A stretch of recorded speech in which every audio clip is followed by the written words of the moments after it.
Eagle has landed. Roger, Tranquility. We copy you on the ground. New possibilities are opening up for scientific cooperation between countries. 2, 1, 0. Liftoff. Americans return to space as Discovery clears the tower. Discovery, go and throttle up. Discovery, Roger. Go for deploy. H2 and to everybody in the shuttle program, the crew is go for launch. Roger. Nice to be in orbit. We have followed in their footsteps to get us where we are today.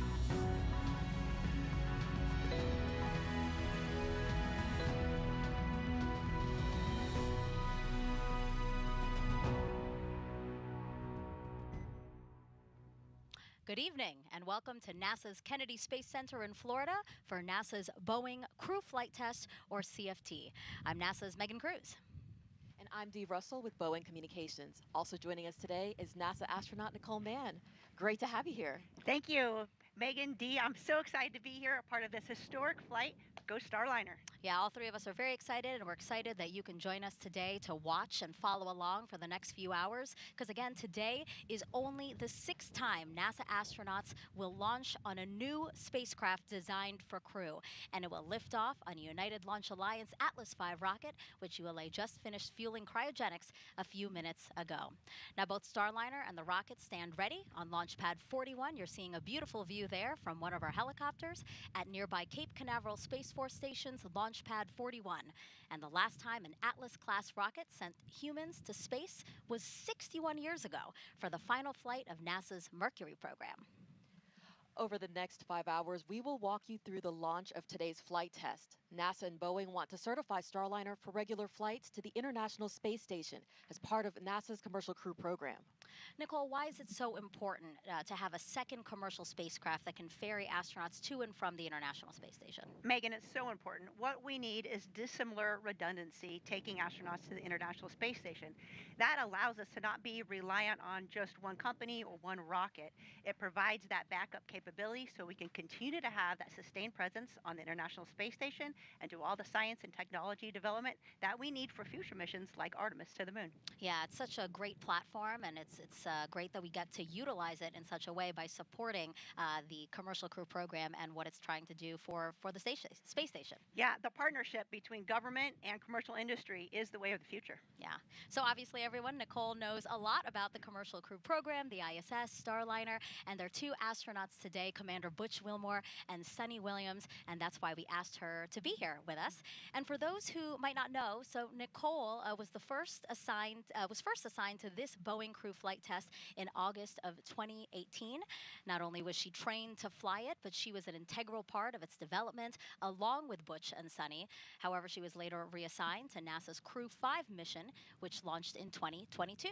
She became the first female commander of a NASA Commercial Crew program launch and the first Native American in space. And while on board the space station, she and the crew conducted hundreds of experiments and technology demonstrations. She also performed 2 spacewalks, totaling 14 hours. After 157 days in orbit, she and her crew splashed down safely off the coast of Tampa, Florida. And today now, you are here to watch your friends make history, Nicole. It is really a special day. And, Yeah. you know, it's very important to me because it's a great example of how our teams work together. Boeing, NASA, all working together to create an amazing spacecraft that has this capability to launch. And it's really that team concept. Astronauts may move on and fly other missions and come back, but we're all one big team. Yeah, absolutely. Now, there's a lot to learn about this crew flight test. That's why we have an entire team here to show you and walk you through the before, after of this entire mission. So just a few miles away at the United Launch Alliance's Advanced Spaceflight Operations Center are ULA's Dylan Rice and Boeing's Lauren Brennecke. Both will monitor Starliner and the rocket for us. Down the road from them at Hangar AE is NASA's Daryl Nail, who is monitoring the weather and NASA's oversight of launch operations. And back here at Kennedy, we have NASA's Antonio Jaramillo to speak with key players in this mission. Plus, we have a team in mission control at Johnson Space Center in Houston. NASA's Brandy Dean, Boeing's Jim May, and NASA's Rob Navius will monitor flight controllers as they guide Starliner on its way to the International Space Station. But for now, let's head back into the suit-up room. We got a live view at the top of the broadcast, but let's go back in there now because that is where all the action is happening And right now we have a live view of pilot Sunny Williams there. She's sitting down, talking to some technicians that are in the room with her. Nicole, what we are waiting to see right now, obviously they are suited up in their intravehicular suits, but we are expecting to see a pressure check on their suits soon, right? Absolutely. So there's a huge team of folks from David Clark and NASA and Boeing that are all working together to make sure the astronauts' suits are perfect prior to launch. And so they will get suited in. You can actually see Butch there. He's in the recliner with a visor down. He's going through his first leak check. So it looks like maybe he's kicking back and relaxing, but actually those suits, when they're pressurized, it's more comfortable to be laying back. Otherwise, you have some really hard pressure points.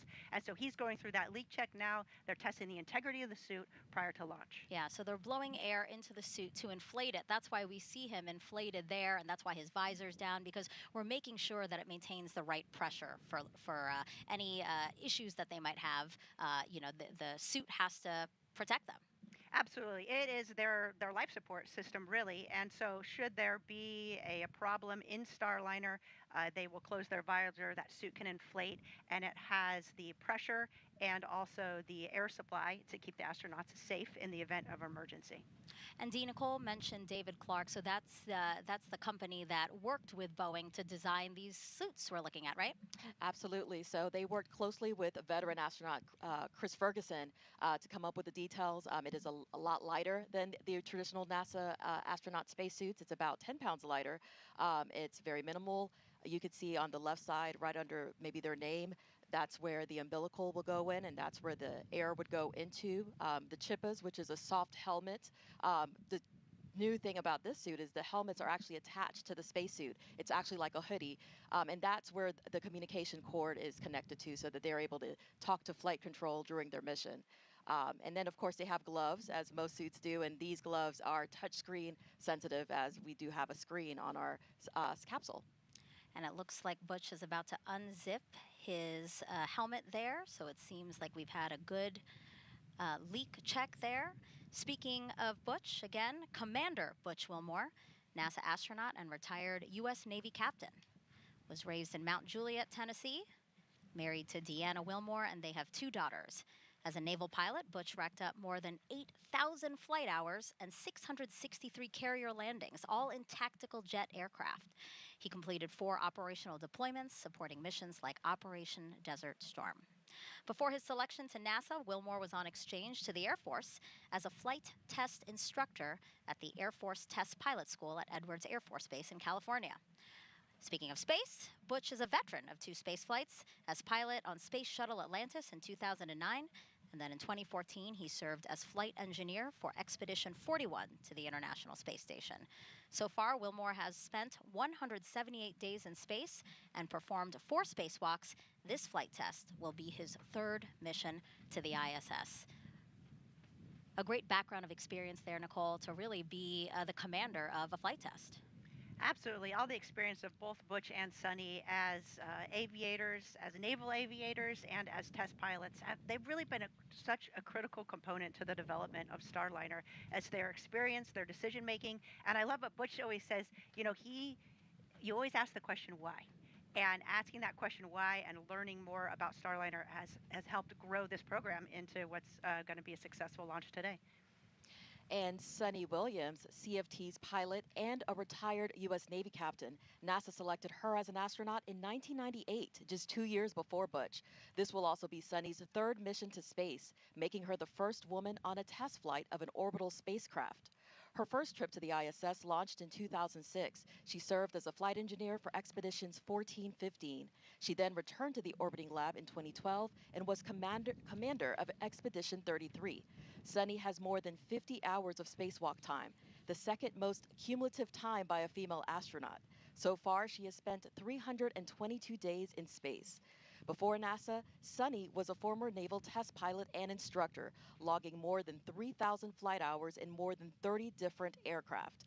Williams grew up in Eden, Massachusetts, and is married to Michael Williams. She enjoys hanging out with their dogs, working out, hiking, and camping, as well as working on cars and houses. You were talking about how Butch is always asking why. Sunny has always said that that's actually something she really admires about him, because she fully trusts that he's going to get down to the bottom of everything and figure out why we're doing things and why it's the best way to go about things. Absolutely. Butch is always going to ask the tough questions. And if you have, one thing I remember training with Butch is if I had a question or I wasn't sure, he always pause, let's ask, let's find out why. He has that patience and that attention to detail to get down to the bottom of it. Yeah, that's why it's so important for our crew to develop that relationship, because Sunny says she really trusts Butch and trusts his decision making. And now, right here, we have a shot actually of NASA astronaut Mike Fink. He's the backup pilot for this mission. And Nicole, a fundamental part of NASA's commercial crew program and getting Starliner to this moment, really, Fink was. Oh, absolutely. Mike Fink has been working commercial crew since the very beginning. Before he was even assigned to Starliner, he was in charge of the astronauts that were working that program. So he's had a fundamental role in its development as well, and it's great to see him in the backup role today. And then he's also assigned as the pilot for Starliner 1.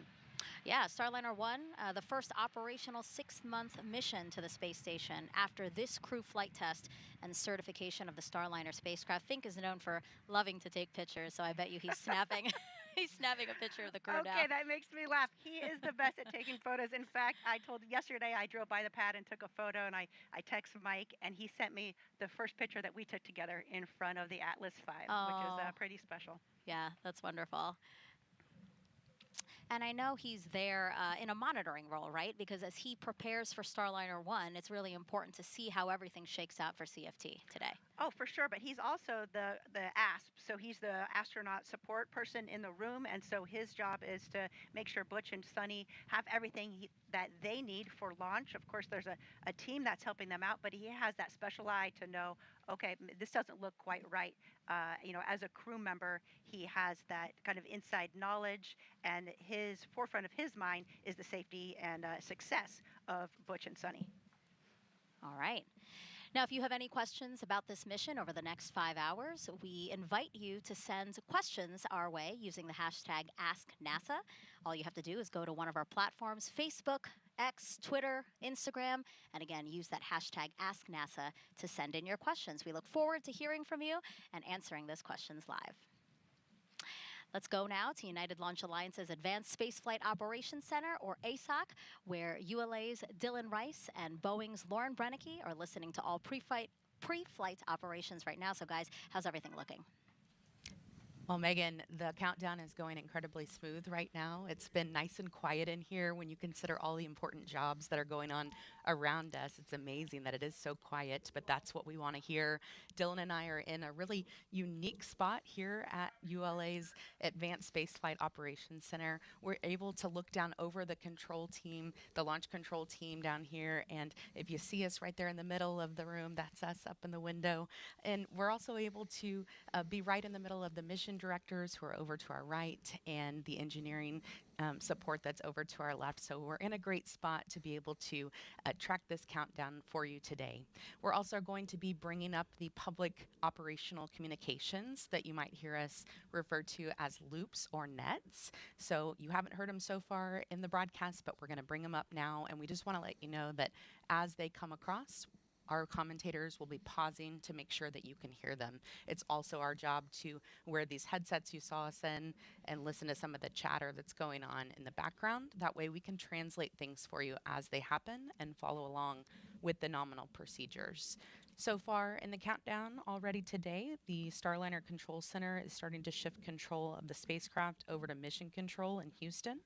The pad team has been cleared out for a little while the rocket was being fueled, but they are back on the pad now and preparing it for crew arrival. Our teams have also been cycling the thruster valves, and they're now in open position. This is the third time, of course, for Starliner to launch, but the first time that we're going through all these procedures with the crew members. So that's why we're coming to you 4 hours before launch today to be able to walk you through everything. But it is important to remember this is a test flight, so we are going to learn a lot, and it is our goal to make things more efficient for future crews. So Dylan, how are things progressing with the rocket? Well, Lauren, Atlas V and Centaur are fueled and ready. The rocket was rolled out to the pad this weekend, where it was connected to the propellant storage farms, air conditioning, and other pad utilities. Our countdown started at 11:14 a.m. this morning, and we powered up the rocket, began all of our final checks of our avionics systems, and then started the final preps out at Launch Complex 41. All that work wrapped up around 3:30 p.m. We got into our cryogenic tanking hold at that point, and with the launch vehicle ready and the cryogenic hold completed at 4:34 p.m., we picked up cryogenic tanking. Cryogenic tanking takes about just under 2 hours to complete and went very smoothly today. The vehicle right now remains in stable topping, and all pre-launch checks are basically complete. The readiness poll has been completed for pad entry, and the blue team is, as you said, arriving at the pad now. Today is the 100th launch of the safe and reliable Atlas V rocket. It's the third flight of the 172-foot tall N22 configuration. This rocket is equipped with a dual-engine Centaur upper stage, which is a configuration that's uniquely capable to deliver the performance needed for that specially shaped trajectory that maximizes crew safety for Starliner. Rocket processing activities are sequenced to the T clock. So right now we are at T-minus 4 minutes and holding. T clock stands for terminal count clock. So what that indicates is that right now we're not performing any significant processing of the rocket. The L clock, which is what you see on the screen, or launch clock, is counting down from L-minus 3 minutes, 3 hours 47 minutes down to T0 for our instantaneous launch opportunity at 10:34 and 14 seconds this evening. One thing I really love is that it's the Atlas's 100th launch, and it is the first crewed launch for CST 100. So that is our lucky number of the day. If you don't know, CST stands for Crew Space Transportation, and the 100 represents the 100 kilometers up. That is the space line, the difference between Earth and space. So, of course, you'll hear us refer to it as CST 100 some, but we do call it Starliner now. That is the fleet name. So let's get a check-in with NASA's Daryl Nail at Hangar AE. Daryl? Thank you very much, Lauren and Dylan. And here at Hangar AE, the management for Commercial Crew Program is monitoring all the systems, including the weather. We just got a weather brief just about 20 minutes ago from the launch weather officer for the 45th Space Wing, Brian Benson, and it's looking pretty good. In fact, it's looking excellent for the local area here at the launch pad. You can see in this shot off in the distance some clouds off into the horizon. We may have some stray cumulus clouds that could form out there, but other than that, that is the only concern when we go into this launch tonight. The fact is that we've got winds that are onshore pushing the sea breeze storms, which are very normal this time of year here in Florida. They're pushing them well west of us. In fact, there's some storms firing up to the west, just west of Orlando, which is about an hour's drive of here. Thunderstorms are starting to form there. They have some lightning that is in the area. But all of that is not a concern, according to the launch weather officer. Now, there's two areas that we're looking at, and the first is the launch pad. You can see from this shot right here, the seas look great, the sky looks good, and overhead we're looking really fantastic. So let's put up the weather graphic and just give you the breakdown for the launch weather officer here in the area. That's, you really can't get much better than that. 95% go. You know, they wouldn't want to put 100% because I have you loud and clear on one.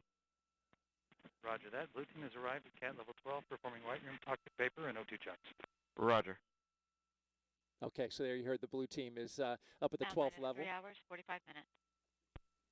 And so we are 95% go, with the only concern, as I mentioned, cumulus cloud rule, temperature 72 degrees. As far as the little bit of elevated risk for the ascent abort corridor, this is the area up the northeastern seaboard of the United States. There is a cold front that is leaving the area. It has created some cool water in that area, and the search and rescue teams are monitoring that. It's below 40 degrees Fahrenheit, but that's not something that's going to be able to stop the search and rescue teams for Det 3 from going in that water if, for some reason, the crew capsule aborts into those waters up near the Canadian Maritime Provinces. Go ahead, Slick. The CST 100 commanding transferred from BMCC to MCC CST. Roger. All right, with Butch Wilmore in his seat, getting ready to do his suit leak check, we'll toss it back to Megan at the host desk. Yeah, so right now we have Butch sitting there. His suit leak check is actually complete, as well as Sunny. So this is kind of some downtime that they have here, right, Nicole? Yeah, it sure is. There's a little bit of what we call slop put into the schedule so that if they needed to redo a leak check or something like that, they could. But they're running through kind of in their minds all the last things, that checking the configuration of their suit and all their pockets. And I'm sure they're saving time for maybe a card game. Okay. And I do want to point out some pre-launch traditions, because we here at NASA love to honor history and traditions here. So we want to show you one of those pre-launch traditions. This one is the addition of Butch and Sunny's mission patch to a wall inside of astronaut crew quarters. You can see Butch finding the perfect spot for where he wants it, right on top and in the middle. Right on top and in the middle. That's great. I love that you're laughing, because this is very Butch-like, as I gather. Rightfully so, though. It's the first flight, so that's great. You can see all the other patches from the SpaceX launches down on the left and right sides there. Right, so your patch is there. Yes, on the right side, I think it's the third one down, Crew 5. Perfect. So now we see Sunny signing around the patch, and now Butch. This happened on April 26th, just a day after the crew arrived at Kennedy for launch. And just, again, a great opportunity to honor the history of these launches, and also to continue with tradition. Absolutely. And you see there's plenty of room there for the follow-on mission patches. That's right. That's right. Lots more launches to go with NASA's Commercial Crew Program. And speaking of their mission patch, Butch and Sunny designed it together, and every detail has meaning. So the 7 stars in the background represent each astronaut who traveled to space as part of the Mercury program. The astronaut symbol at the bottom between Butch and Sunny's names represent all who will follow in their footsteps after this flight. The orange border is a nod to this being a test flight. Earth's blue marbling represents Sunny's love of the ocean. And of course, you have Starliner and the Atlas V rocket there in the middle, with the ISS above it signifying Starliner's first destination in space.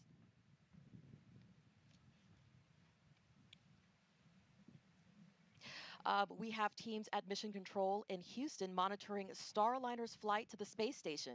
Let's check in with NASA's Brandy Dean and Boeing's Jim May. Thanks, Dee, and welcome to Mission Control in Houston. And I'm NASA's Brandy Dean. And I'm Jim May with Boeing. We're incredibly excited to be here today with the flight control team that will be seeing Starliner safely through its first ascent with crew members on board. The team's been training really hard for this, working through literally hundreds of simulations, and they're ready to get Starliner into space. Yeah, the team today is led by Flight Director Mike Lammers, with Flight Director Rick Hempling working alongside to assist him with keeping an eye on weather. And on Lammers' other side, we have Canadian Space Agency astronaut Joshua Kutrick acting as today's Capcom. He'll be speaking to Butch Wilmore and Sunny Williams on the team's behalf, and he has a special interest in this flight since Kutrick plans to be on board Starliner the next time it launches as a mission specialist on Starliner 1 crew. LC, this is Luke. This team's been on console since about 3:30 this afternoon, working closely with the teams in Florida.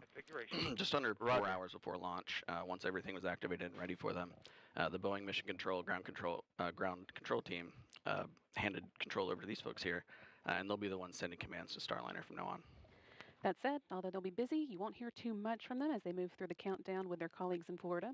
Some of the key calls they'll make include switching Starliner from ground power to battery power, and then with the crew's help, activating the launch abort system. And of course, Mike Lammers will be speaking on behalf of his team when he gives his go or no-go to the launch conductor during the final poll 7 minutes before launch.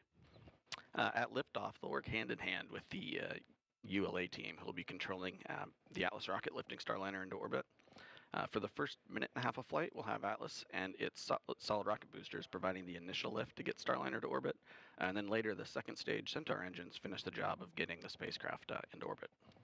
They'll be done with their job about 12 minutes into Starliner's flight and then be jettisoned 3 minutes later. After that, Starliner will be on its own to make its journey to the International Space Station. So let's take a closer look at the details of what to expect during Starliner's ascent, coming up at 10:24 p.m. Eastern tonight.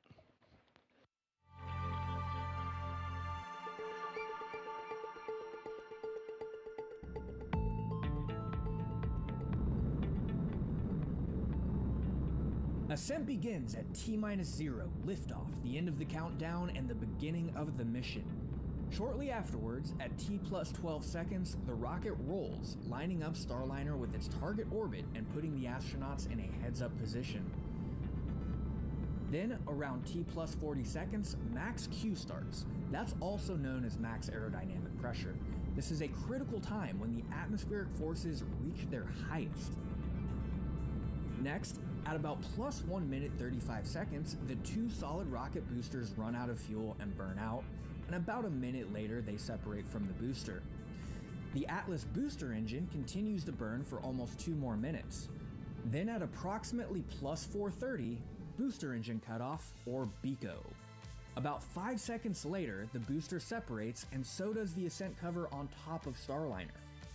At around 4 minutes 45 seconds, the Centaur upper stage ignites, continuing the push to orbital speeds. Then a little after 5 minutes, Starliner is free of the atmosphere and doesn't need additional aerodynamic support, and the aeroskirt is jettisoned. After a long 6+ minute push from Centaur, main engine cutoff, or MECO, happens around 12 minutes after liftoff. Then, when Centaur successfully separates almost 15 minutes after launch, ULA's job is done. But Starliner is not quite in orbit yet. After a 16-minute coast, Starliner ignites 4 of its orbital maneuvering and attitude control, or OMAC engines, for the orbital insertion burn, and then 31 minutes after liftoff, the ascent profile is complete.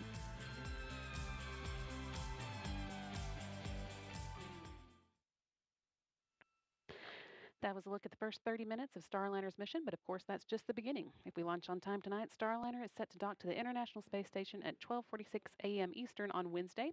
So next we're going to check in with NASA's Rob Nabius, who is waiting on launch just down the hall with the Space Station Flight Control Team. Rob?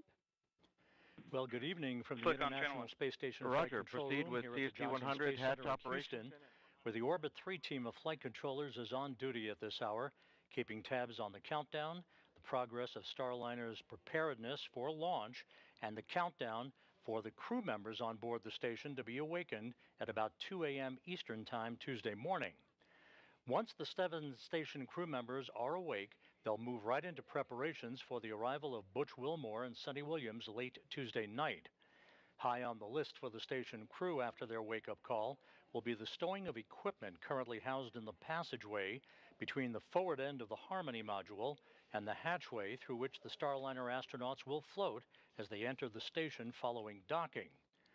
Tuesday afternoon, there'll be a pair of mission management meetings, first by Boeing management to assess Starliner systems following launch, and the initial series of OCCs. Those are the operational checkout capabilities the Starliner crew will conduct to ensure that the vehicle is ready for docking. Following that meeting, the International Space Station partners will gather to give final approval for Starliner to press ahead with the critical phase of the rendezvous that begins tomorrow evening with the terminal phase initiation burn. So it's a busy 24 hours that lies ahead. We'll be here every minute to keep you posted. And by the way, at the time of launch tonight, the International Space Station will be flying 260 miles over southern Belgium. With that, we'll send you back to the Cape. Thank you to our colleagues over at Johnson Space Center. We are now 3 hours, 35 minutes, 10 seconds and counting from liftoff of NASA's Boeing Crew Flight Test. Go ahead, flight. Firm ready for hold call authority com check. Proceed. Stand by for voice loop reconfiguration. Roger.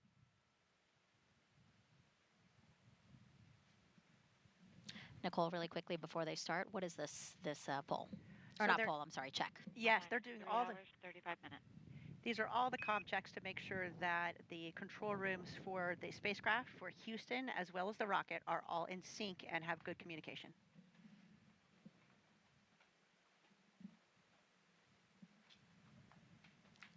As we wait for that comm check, we are outside now, looking at the crew's ride to the launch pad. Because before, SMD on channel 1 for a comm check. I have you loud and clear on channel 1. I have you the same, LC. SMD out. All right, we're actually going to go back inside because the card game is happening. And Nicole, talk us through what's happening right now. Okay, so there in the middle of the screen, you see Joe Acaba. He's the chief of the astronaut office. OT flight, comm check on air to ground 1. I have you loud and clear on channel 1. Copy. I have you loud and clear on CST air-to-ground 1. This completes the hold call authority comp check. Roger. And they're playing a game called SCAT, which is essentially 31. You want to get 31 in your hand of the same suit, and you can decide to pick another card, or if you think you're close enough, you can knock the table. Looks like Sunny just knocked the table there, so maybe she thinks she won. Butch will get one more try to see if he gets 31, and then we'll see. And why are they playing a card game? Some people might be watching and going, wait, what? Yeah, maybe it does seem a little odd. It's tradition goes back, I think, as long as I've heard, at least some type of a card game, or, for example, for our launch, Josh Cassada, our pilot, he did a card trick. So it's just, if there's time, we do it. Of course, if you're running behind, you would skip the card game, but it's just a nice tradition and a chance for the crew to kind of take a breather before walking out to the rocket. And the purpose usually when they're playing a game is the commander has to lose, right? Yes, you want that to be, the worst thing that happens that day. Yeah. So it looks like Sunny, I don't know if Sunny, well, maybe Sunny won, because really, again, yeah, I don't think Sunny has won, because they continue to play. That's what I'm thinking. They're just dealt another hand, so we'll see. Again, another pre-launch tradition that dates back quite a bit. And we wanted to bring you back into the suit-up room to show you this, because it is a moment of levity for the crew before everything really starts to ramp up before launch. And it's really great, these traditions. Sometimes you lose where they actually start, but sometimes they've been carried on for decades and decades. And there's a lot of little traditions and big traditions, but it's a big part of NASA and our launches to space. While we watch them continue to play, I do want to mention one thing, because obviously we see their helmets hanging off the back of their suits. There was a dream that Butch kept on saying that he was having, more of a nightmare, I guess, where he was saying, oh, I think he won. Well, looks like it. He won. Yes, thumbs up. That means go. Okay. That means go. We have some cheers from around the room. Sunny's happy to lose or happy to win. I don't know who won. I'm not sure. Maybe they changed the rules. They look happy either way. That's the most important part, right? Like everybody's smiling there. Back to that story. So Butch was having this recurring nightmare where it was launch day and he couldn't find his helmet. So I'm sure he loves the fact that this helmet is attached to his suit. Yep, that is good. I think you still need your chippa though, so the earpieces they still need, but that'll be in their helmet bag. Yeah. Thank you, LC. Minor comm issue with blue team, but it is resolved now. Roger. And so you just heard that call out. Basically, the blue team, just to set everybody's understanding of some of the loops that they'll be, or some of the announcements that they'll be hearing over communication loops, is the blue team is the pad that's out. The blue team is the team that is on the launch pad right now, prepping the pad for Sunny and Butch's arrival. We're watching them take some photos with some folks who are in the suit-up room there, and they're holding some roses, Nicole. Do we know anything about that? I'm not sure if they're for, support folks, or maybe they're for their family. When they walk out here of the astronaut quarantine facility, then their immediate family will be there waiting for them, and they'll get one last chance to chat with them before riding off in the Astrovan. Yeah. I do know that this particular crew has always said, really, this is a team effort to get to today, so I'm sure they are very appreciative. And yeah, those might be for folks they want to honor today.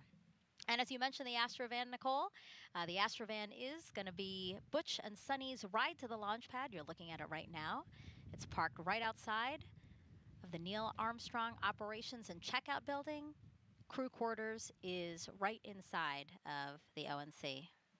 NASA chose the company Airstream back in the 60s to create a crew quarantine vehicle for when astronauts returned from the moon.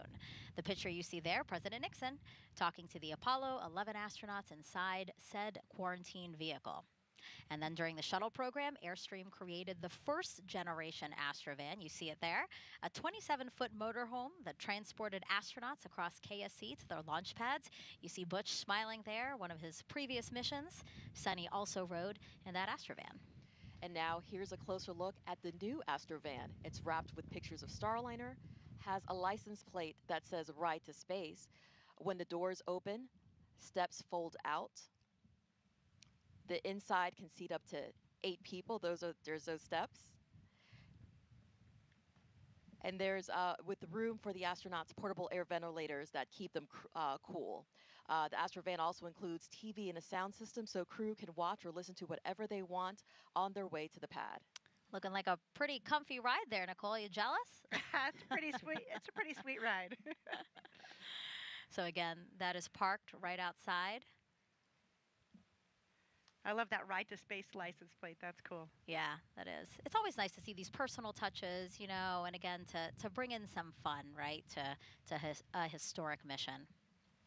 Now, Nicole, we're outside again of the ONC building, Neil Armstrong Operations and Checkout building. Can you talk to us about the crowd of people that's there now? Oh, absolutely. So you'll see Butch and Sunny, their immediate family, will be there watching the launch, and then you always have a support astronaut.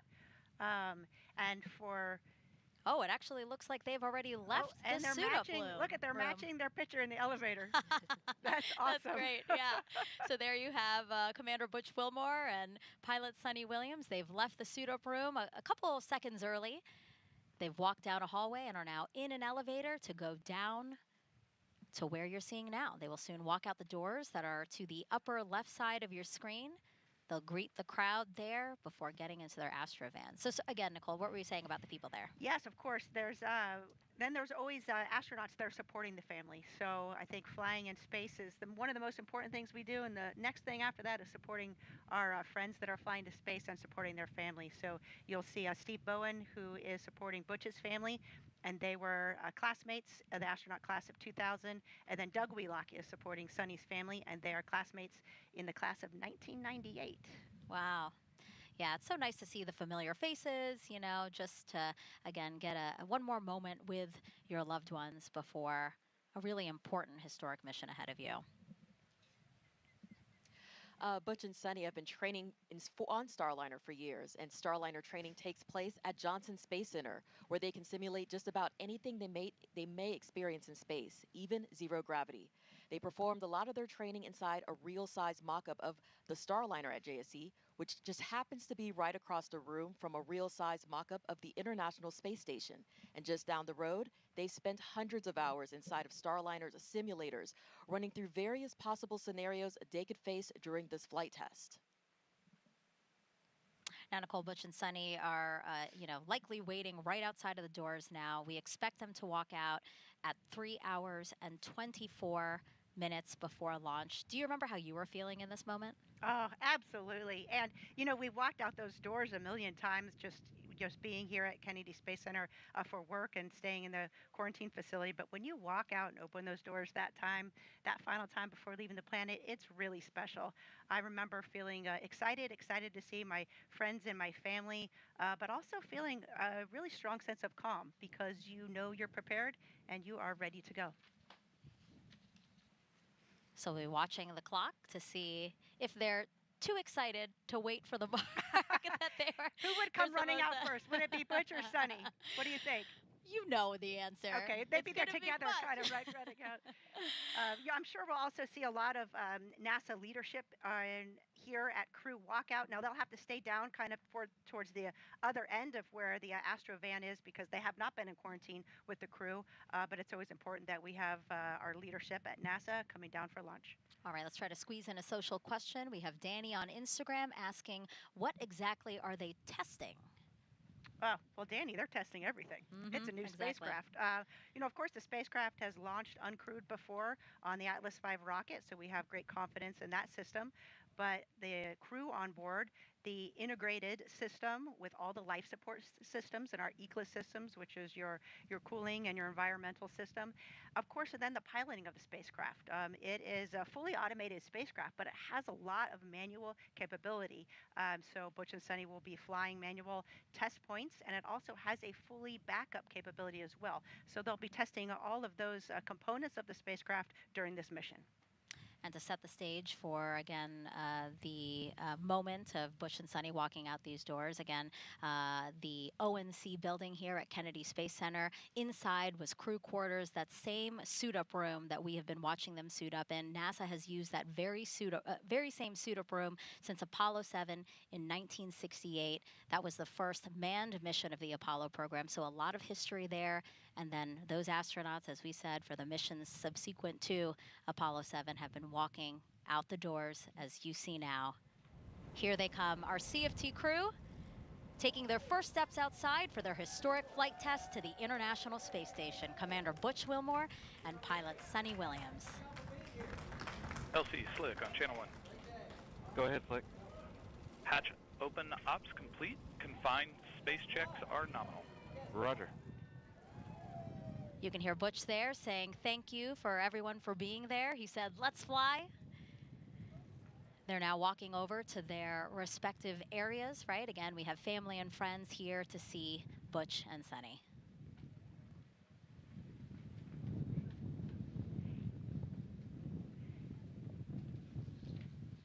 Everybody looks really happy, smiling, excited. They'll have a couple of minutes here to chat with their family and friends, Nicole, before we expect them to get into the Astrovan and drive off at 3 hours and 20 minutes from launch, so about 3 minutes from now. And you can see they gave the, looks like they gave the roses to their family. That's a nice touch. And then you can see other people that are watching or observing are kind of staying back behind that line there just because of the quarantine that the astronauts have been in for the past 2 weeks.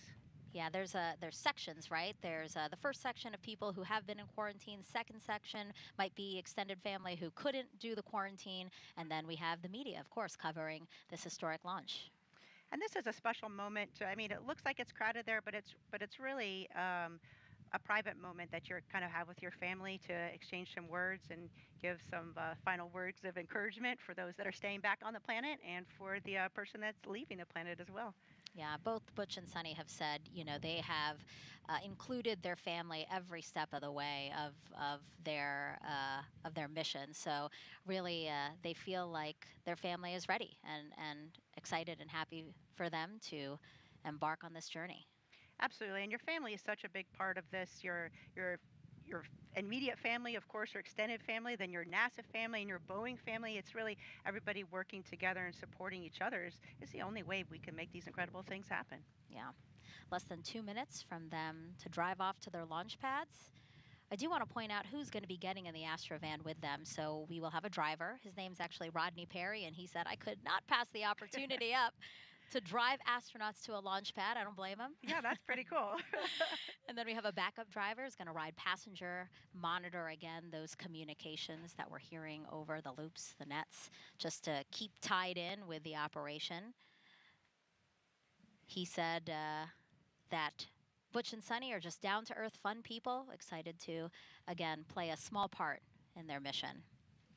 And then also Fink, NASA astronaut, is going to ride with them. Can you talk to us about that, Nicole? Yeah, so again, in that astronaut support role, Mike will be with them all the way up until they get on the elevator to go up into the launch pad, and he's there to just answer any questions they have, help them out in any way. It's nice having kind of just a person, a colleague that's there should you need anything.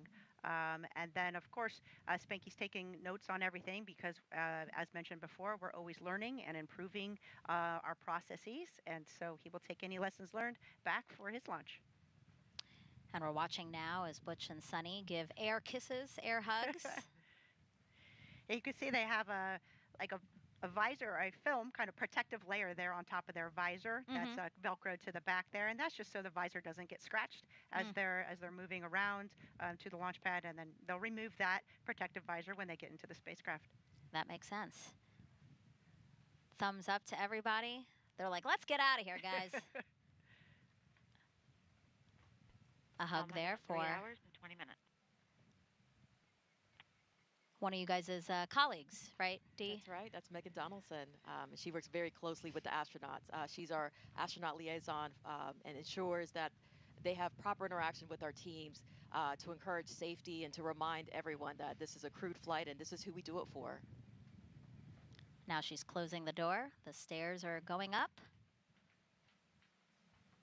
We see the backup driver getting into the passenger seat. I always expect the Astrovan to zoom away or something, but for some reason it always drives so slowly. I guess safety first, right? Exactly. I was just going to say safety first. We have speed limits here on Kennedy Space Center. Yeah, don't you take those very seriously. You encourage people to beat those speed limits? Of course not. I'm sure everybody getting situated in there. the windows, they look opaque, but actually the astronauts can see out of them, right, Dee? That's right. So they'll be able to have views of the entire Kennedy Space Center as they ride to their pad. And what a beautiful time to be riding to the pad. We're about to see sunset here. Golden hour. Absolutely. It's gorgeous. And it's always fun because you drive out to the pad and there's a lot of locations, especially coming by the vehicle assembly building, where the streets are just lined with folks waving and cheering you on. We expect the drive to take about 20 to 25 minutes from here to Launchpad 41 on Cape Canaveral Space Force Station. So not on Kennedy Space Center property, just next to us. Again, about a 20 to 25 minute drive. How are you feeling on that drive, Nicole? We were definitely excited. I was in a car with Josh, as I mentioned before, who was our pilot for Crew 5, and we had a music playlist that we listened to, but we picked too many songs, so we had to kind of like rush through to the next song because we wanted to get all those songs in. We had some songs that kind of hype you up, some songs that had some like special, personal meaning to us, and then, a couple songs that just as a crew were something that we really enjoyed together. Speaking of music, both Butch and Sunny obviously wanted to have some music to get them in the mindset as well. Butch said epic movie songs, which I'm sure doesn't surprise you. His phone has, he said, over 300 epic movie songs. And then Sunny has said she's more of a country pop kind of gal. So really that vibe is just, kind of relaxing with family on the beach. So that's kind of the music that they've been listening to get them in the mindset for today. Absolutely. I mean, you're definitely focused on, launch and the upcoming mission, but the ride over gives you just a chance to kind of kick back and reflect a little bit about all the work that's gone into preparing for this moment, all the teams of folks that have been working hard to make sure that this launch is as safe as feasibly possible, and then also to reflect 17 minutes. on your family and what a critical component they are to this mission. Seems there might have been a slight delay, but now everybody is back in, and we are off. NASA astronauts Butch Wilmore and Sunny Williams now en route to Cape Canaveral Space Force Station's Launchpad 41 with a full security escort. A beautiful aerial shot there to show you the convoy that will take them to their launch pad. Now, I remember, Dee, you said that inside there's a TV in there, and of course we wanted to know what the astronauts will be watching while on their ride to their pad, and we found out they'll be watching the Top Gun Maverick movie. I hear you laughing, Nicole, because that is very much the two of them in a way to get them both amped up. As we've mentioned before, both are experienced naval aviators, and we actually have some old school pictures we'd like to show you now. We have a picture of Sunny back in the day. And that particular movie has significance to her because she said when she first got into the Navy, she thought about being a diver, but then she watched the first Top Gun movie, and she decided to go to flight school. So she ended up being a helicopter pilot, right, Nicole? That is awesome. That's a great picture. I have not seen that one before. Yeah. Yeah, Sunny was a helicopter pilot and a test pilot, and is still a wonderful pilot today. She actually flies a lot of general aviation as well. Mm-hmm. And then we have a picture of Butch, of course. Fun fact, he was actually a real Top Gun pilot. And Dee, you mentioned Chris Ferguson, a retired NASA astronaut. He's on the far right. Talk to us again about him and the fact that he, too, was a Top Gun pilot. That is correct. LC Slick on Channel 1. Go ahead. Crew transport convoy is en route to LC-41. Estimated arrival to the roadblock is about L minus, I would say, 3:05. Roger. OSM, LC. OSM. Crew transport convoy is en route to pad. Permit entry into FHA. Roger. So as you hear there, obviously comm checks of the crew, letting teams know that the crew is on their way. And yes, Megan, as you mentioned, Chris Ferguson is a former Top Gun pilot. He is obviously a retired NASA astronaut, but he did work for Boeing, as we mentioned. He assisted us greatly with Starliner, helped design the NASA astronaut suits, and he shared many of his stories from his Top Gun days, if you will, and we enjoyed hearing them. So love that they all have that to share. And as we watch the convoy make their way across Kennedy Space Center here, let's check back in with NASA's Brandy Dean and Boeing's Jim May, who are monitoring things at Mission Control in Houston. Thanks, Megan. It's great seeing Butch and Sunny on their way to the launch pad. We gave them a good send-off here when they left Houston on April 25th as well. The teams at Johnson Space Center lined the road to Ellington Airfield, holding up good luck signs and even tossing a little confetti as they drove in to board their T-38s for Florida.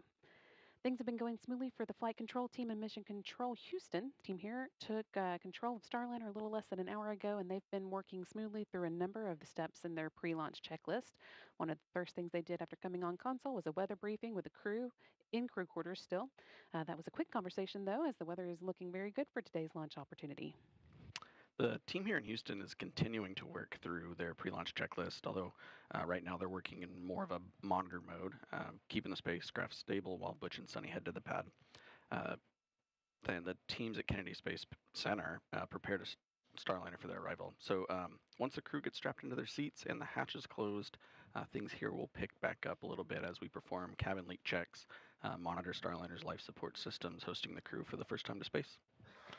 Yeah, and then in the last 20 minutes before launch, there are a few important actions they'll work through, switching Starliner to internal power and working with the crew to activate the launch abort system.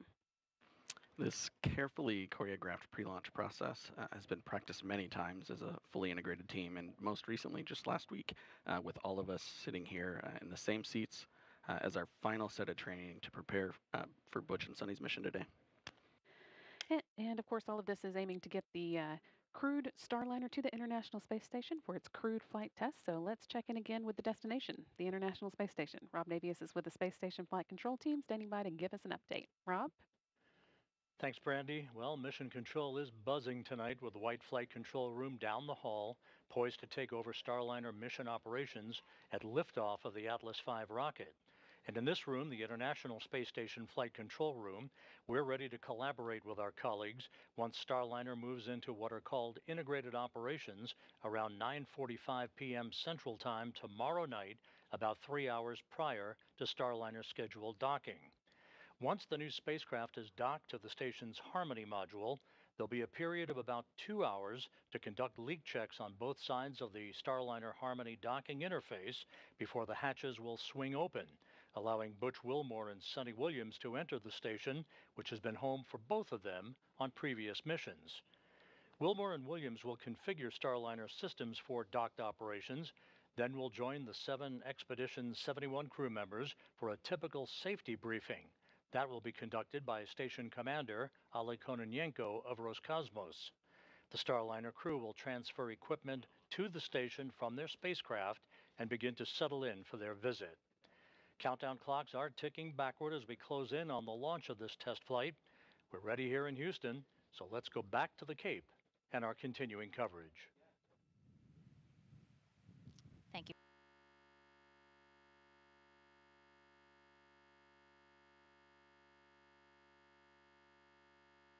Craft designed for crew. If you're curious about the first 5 crewed test flights, here they are.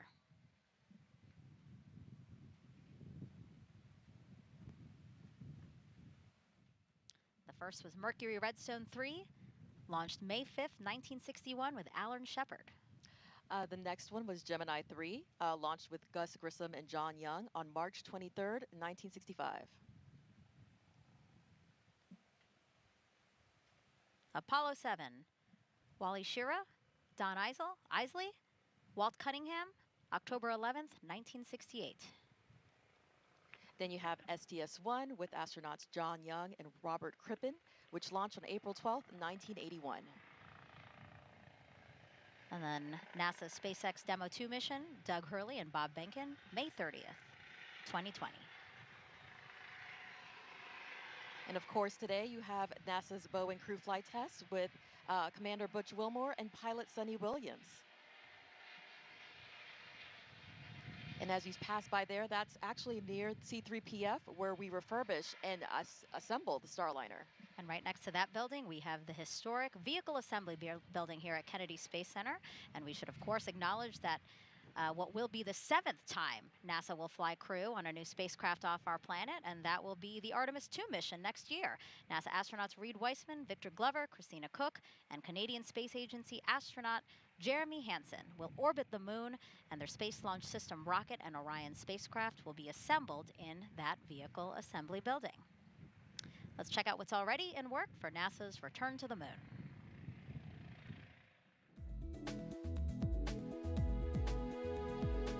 Engineers inside the Neil A. Armstrong Operations and Checkout Building at Kennedy Space Center lowered the Orion spacecraft into a vacuum altitude chamber with the help of a 30-ton crane.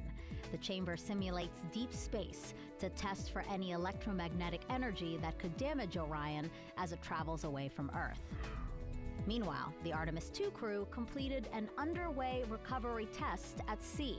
This exercise mimics Orion landing and recovery procedures when the crew splashes down in the Pacific Ocean off the coast of California. Navy divers and boats approached a mock-up Orion capsule and helped the astronauts into helicopters, which then flew them to a nearby naval ship, just like they'll do during the mission.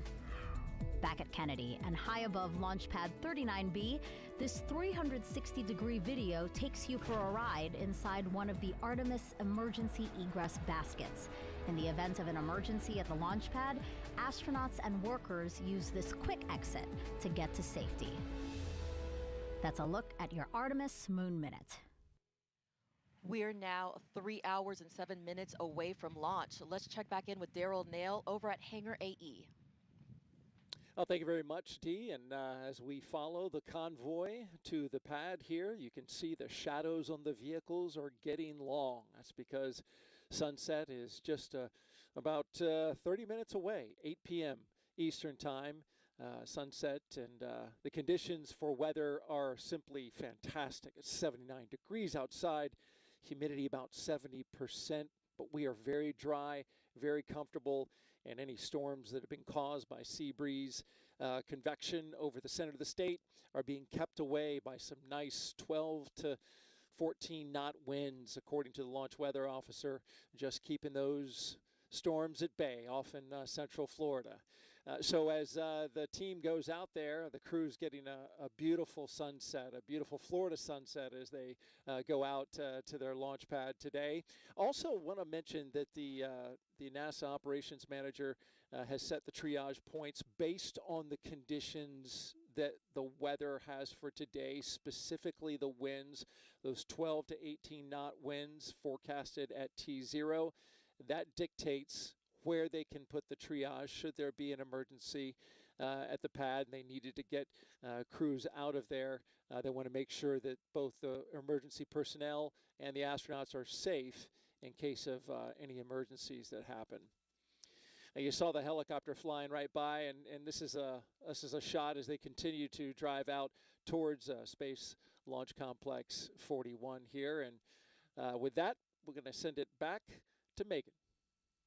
All right, and as Butch and Sonny are almost at the launch pad, let's check back in with Lauren and Dylan as they monitor the countdown.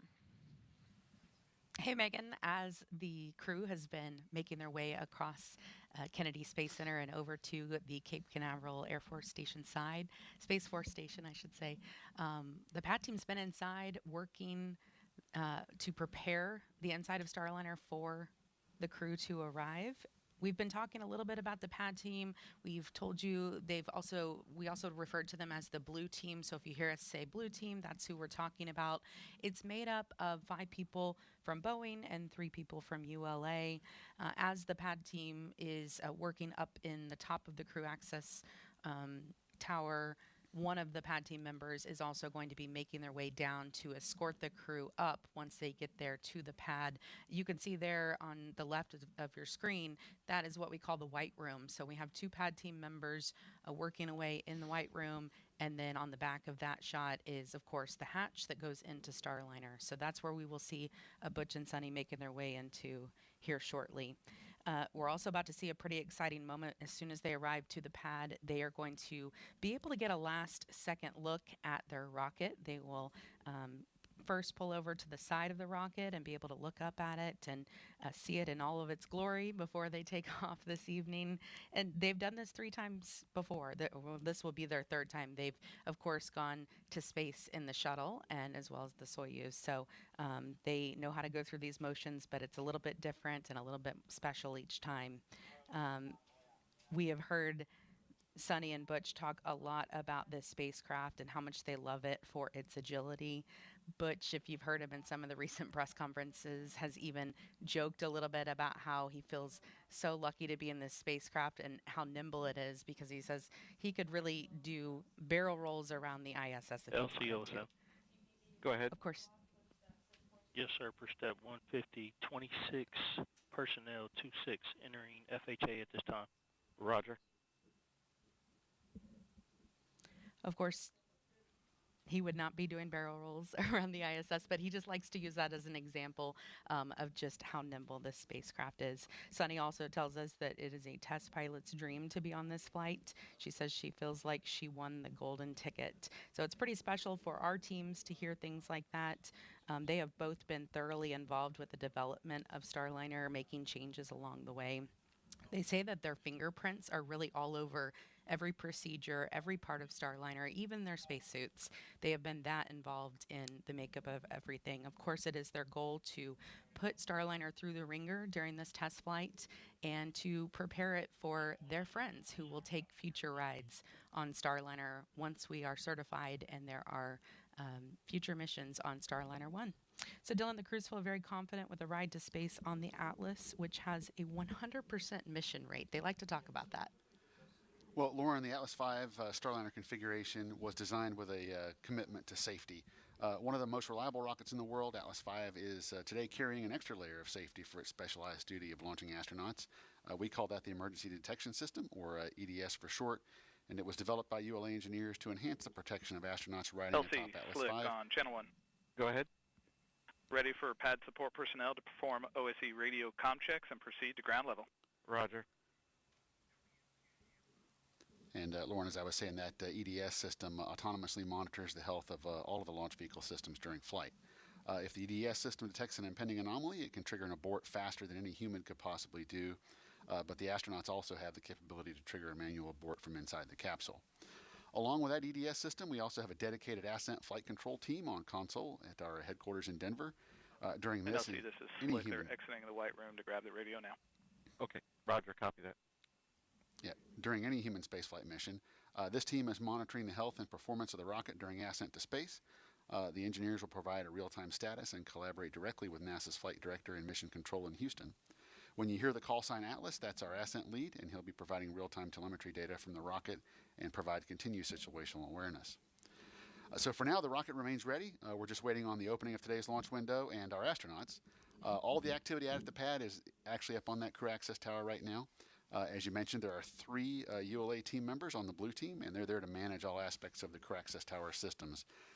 They perform the initial safety checks of the tower and the white room prior to the Boeing team's arrival at the pad. Once the crew is loaded, and convoy has arrived at the pad gate. Roger. LCOSM. Go ahead. Crew transport vehicle has entered the pad. Roger. Crew is clear to proceed to level 12. Roger. Okay, we're hearing now that the crew has pulled into the pad fence line, as you can see, and they've been given clearance to go all the way up to level 12 on the CAT. All right, as Butch and Sunny make their way up to the rocket, and we are going to see a very historic moment here, we're going to pitch it back over to Megan, ND, and Nicole. Ladies. Thank you, Lauren and Dylan. Yeah, we just saw the Astrovan get onto the pad there. The rest of the security escort stayed behind, right, Nicole? Yes, they stay behind, and it's just the Astrovan that goes up there to the launch pad. L-3 hours. Time markers again, L-3 hours to launch. As we see Butch and Sunny and NASA astronaut Mike Fink get out of the Astrovan. You can see Mike taking some photos there already, which is, he's always great at commemorating the moment. yeah, I'm sure that he's very excited again to see his friends. And this is a special moment right here when they get a chance to look at the rocket. So Butch and Sunny walking ahead there. They're going to take a look at the rocket, which you see on the upper right-hand part of your screen, kind of behind the building that's there. You see the A, that is the structure there that's holding the rocket up. Again, a really wonderful moment for the two of them to take this all in. You know, and it's amazing. You do it, it feels like 100 times in training, and maybe there's a rocket there, maybe it's not. But the day you look up and you see your spacecraft on top of that rocket and you know you're about to climb on board, it feels very different. And this shot, it shows how massive this rocket is. It really shows the scale of just what they're about to do. How did you feel, Nicole, when you took a look at your rocket before getting on it? I was amazed. As you know, as Dee mentions, amazed just how massive it is. And it's just incredible to think that we as humans can come together and build something so incredible, launch humans into space, and to do it safely. And again, this must be emotional for Mike Fink as well, because right after this flight, and once Starliner is certified for those continued flights to the International Space Station, it'll be his turn. Yeah, he and Scott Tingle will be headed up on Starliner 1, hopefully not too soon. And so the three of them now back in the Astrovan driving around to the elevator that will take them up the crew access tower, specifically to level 12, and that is where they will get into the Starliner spacecraft. And this is where Mike will leave them, as we talked about. He's doing kind of all the last checks to support them. He'll hand them their helmet bags, which contain everything that they need to take into the spacecraft that they're not currently wearing. The vehicle has arrived at the base of the CAT. Roger. So they'll have their checklist, their ascent entry checklist, their chippas, of course, which are their headsets, their gloves, and then maybe a Sharpie or a pen. The crew kind of can decide what particular things that they want to have with them in their helmet bag. And so probably that handoff is happening off camera now. Again, Fink handing off helmet bags. LC Locks 2. Go ahead. For your awareness, we've just had a quick instance of some topping oscillations, and I've commanded my system into a stop flow. Roger. And so you're going to pause here for 5 minutes? That's affirmative. Roger. Advise when you reinitiate. We'll go. And you can see it looked like the blue team was actually carrying their helmet bags, and the flight crew has entered the CAT elevator. Roger. They're escorting their Butch and Sunny onto the elevator. All right. And as they close the elevator door, we will see them reappear on level 12. Go ahead, Blue Team Lead. In conjunction with the topping oscillations that were reported, we're getting a unusual audible associated with that. Roger. Locks 2, LC. Go ahead. Yeah, Roger. Is there any expected venting up in that area? Roger, LC. We're starting to see the oscillations at the top of the OLED space dampen out little by little. We're going to observe it for a little bit longer here, but at this time we don't see any issues with the tank health this time. Roger. Suspecting maybe just a different sound coming out of the Centaur vent valve.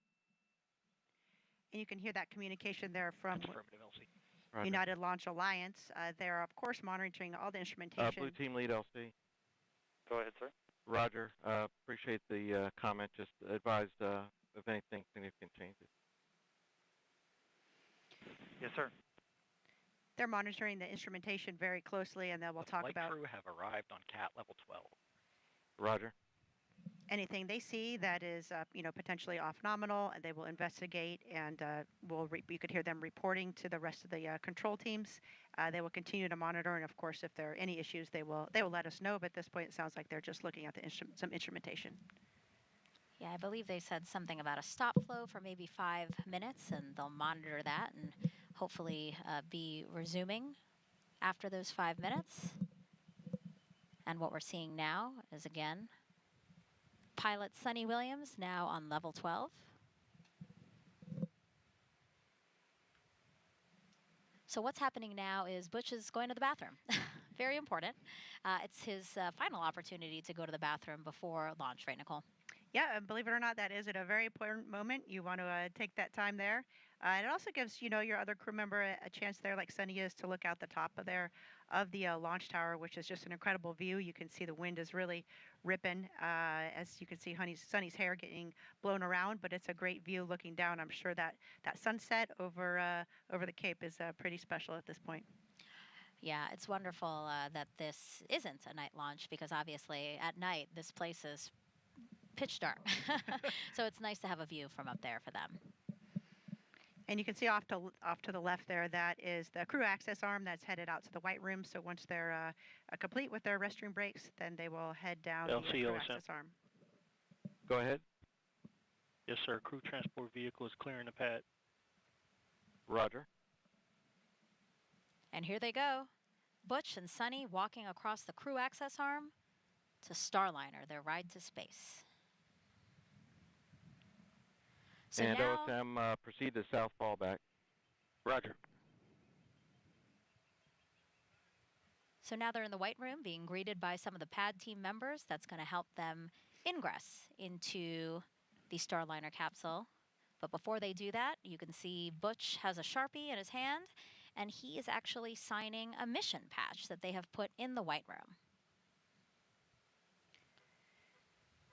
It may seem like we do a lot of signing and a lot of patches, but it's important, the traditions, and not only for the crew, but for all the team that supports. So you can see all the Boeing folks there in the white room, and Sunny and Butch have worked with these folks for many, many years, and they are going to do all the final checks and get them in the spacecraft. Really, Sunny and Butch put their lives and making sure that they're ready to go in their hands. So you can see them gathering there for some words prior to getting in the spacecraft. I love seeing this moment. Again, another opportunity for them to get together, possibly a prayer. We know that Butch is a man of faith. Discussing the room here, we're almost at the end of our 5-minute timer for restarting flow with the oscillations. Recommendation from IFS is to resume flow and then immediately initiate a re-chill process once we have regained our topic state. Roger. I concur. Proceed. You can see it looks like the Butch there is taking the patches from the crew that are helping them get suited up there in the white room, and he'll fly those patches to space and then return them to the crew members when he returns safely. And simultaneously also happening, you'll see the pad team members with different bags, and that's basically them making sure that Butch and Sunny have everything they need before they get into the Starliner spacecraft. Yes, you can't check too much, so you will double and triple check, and you'll have your buddy check you out as well. You want to make sure that you have everything situated just perfectly. You can see Butch there, he's hooking up the comm cord from his Chippa to his spacesuit.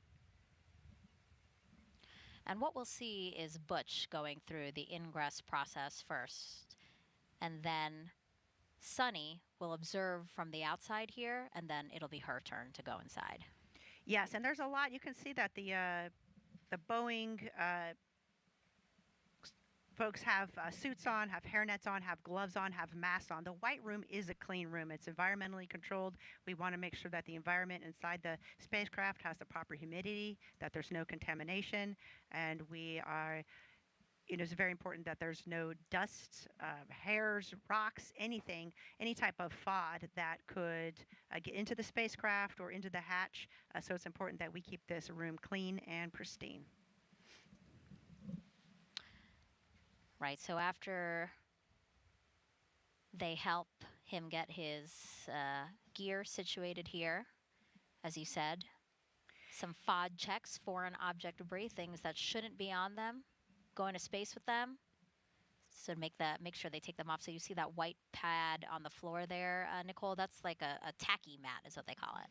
Yeah, the little sticky mat, and so if there's any debris on your shoes or your boots as you go in, that will get removed and stay on the sticky mat. You can see that they're helping Butch put on his wrist. He's got a wrist mirror as well as a wrist light that they helped put on. He also has a watch, and he has a cover that's on his watch. You can see that wrist mirror there on his right forearm. And what do they need a light and a mirror on their forehead? Why do they need those things? Well, really that mirror, remember we saw how during that leak check how Butch lowered his helmet and then zipped his helmet all the way around. So you can't by yourself see where confirm that that helmet is fully zipped unless you have a mirror or your buddy can look at it and see it for you. So it's really for safety of flight, and if you needed to, of course, when you're strapped in, you may have limited visibility. Of course, if you're pressurized or something, that's even exacerbated. So that mirror allows you to gain more views of the spacecraft and to check that your helmet is properly zipped prior to pressurizing. And now we are inside the Starliner spacecraft. And as Butch gets settled into his seat, let's toss it over to Lauren and Dylan inside with the launch team to walk us through what else will happen before Sunny gets in. Go ahead.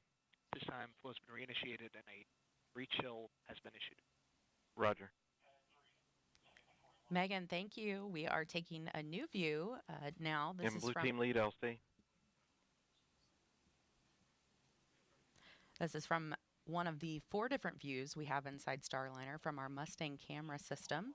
And this shot here, of course, is up close on our commander, Butch Wilmore, as he gets settled into the seat here. This is the commander's seat, so he, you saw him there sort of crawl across some of the other seats to slide all the way over. Part of the reason why he goes in first is because he is the farthest to crawl across there. So 2 different pad team members helping to get him settled in. He will sort of do a little bit of a shimmy to get perfectly into the seat and comfortable as they start to strap him up, and you can see them working across his belt there, as well as some of the straps on his legs. We're also seeing Sunny walk down back toward the white room now. LCOSM. Go ahead. Yes, sir. Per step 160.24. Personnel have exited FHA roadblock. Roger. All right, and back inside Starliner. Again, we have these 2 pad team members who are helping Butch get settled in here. They won't start with Sunny until Butch gets completely in. These seats that they're in, actually, Butch and Sunny made some recommendations when they started the process of getting fitted into them. They wanted to add a little bit of extra padding to their backs, so that's just one of the ways that they've been involved in making changes along the way. And they say that, you know, every little change that they make, they want their friends, the other astronauts who will fly Starliner in the future, to look back and thank them for making, you know, this the most comfortable and pleasant ride to space for them. Now, right in front of Butch there is the Starliner console. It is a display with a mix of screens and switches and knobs. It also has 2 hand controllers, so he'll have one down to his right as well as a one on his left. And that console has really been simplified from Blue team lead, LC on 1. Go ahead, sir. Yeah, Roger. Just for your essay, we are executing another Centaur LOX rechill. Yes, sir. We did notice that. I apologize for being off net briefly. I had to do a crew assist. The audible that I had reported earlier concerning the chattering sound is greatly diminished, but it is still present. Roger. As I was saying, the console there has really been simplified for maximum efficiency from some of the previous spacecraft that they've both been on. The shuttle had thousands of switches and indicators, but Starliner has about 85. And Butch and Sunny have told us that they really like to be able to get their hands on those switches and the hand controllers. Of course, they're both test pilots at heart, and aviation is in their blood, and so they like to be able to get their hands on it. They will be doing some manual flying about 1 hour after they are in a safe orbit, so about an hour and a half after launch. Not too far from now, they will be grabbing those hand controllers and flying Starliner. Of course, it was built to be completely autonomous, and future missions we don't expect them to ever need to take their hands onto the console, but this is a test flight, and so we are going to test out all of the capabilities of Starliner. The other seats that are in Starliner today, the 3rd and 4th seat, are filled with cargo. The 5th seat has a flat plate on it. So Sunny will sit right next to Butch. And we saw them give us a little demonstration in a press conference recently. They sat down next to each other to kind of show us how they sit in this spacecraft, and they said it was quite roomy. They had elbow room and they could move around. They gave us another example of what they've been like in previous flights where they've been a little bit tighter, so they were happy to have the extra space here. This process takes about 15 to 20 minutes to get Butch completely ingressed. But Dylan, our teams have really been working for the last few days leading up to this launch. It didn't just start in the last few hours, right? Yeah, that's right, Lauren. So we actually rolled the rocket out to the launch pad on Saturday. And once the rocket was rolled out, we made those connections, like I said before, to all the pad utilities. So the propellant storage farms, pad power systems, the environmental control systems. And once all that was done, then we loaded the RP-1 rocket fuel onto the Atlas first stage. RP-1 is not cryogenic on Atlas V, so we were able to load that early prior to launch day. So we did that on Saturday afternoon, and with all that work complete, we wrapped up our activities on Saturday in preparation for our launch opportunity today. So this morning we came in at 11:15, powered up the launch vehicle, started doing all of our avionics checks and all those final configurations and double checking the configuration of the pad. With all that complete, we went ahead and loaded all the cryogenic propellants on board Atlas and Centaur. And we are seeing Sunny make a phone call right now. I think we might be able to actually see who's on the other end of that call. LCSY on 1. Go ahead, SYS. Step 170, L1 balloon cycle task is complete. Roger. So there on the left side of the screen, we are taking a look into the BMCC. And there's a bit of a surprise happening right now. Sunny is making her phone call to a man named Bill Barr. He is a Boeing employee working there in the Boeing Mission Control Center. And he is the responsible engineer for the egress system, which stands for Environmental Control and Life Support System. Now, obviously, that's a very important system for flights with human on board.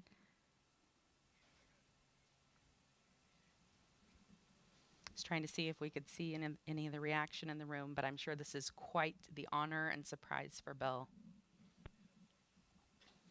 Bill is a lifetime career Boeing employee.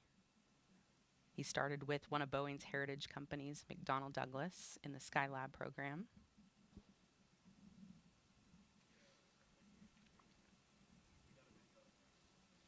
His teammates told us he is one of the greatest mentors anyone could ask for. Just a great teacher, knowledgeable, kind, and incredibly patient.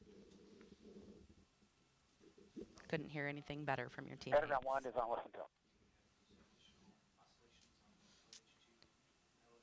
And we're going to start hearing some comm checks here as Butch gets connected.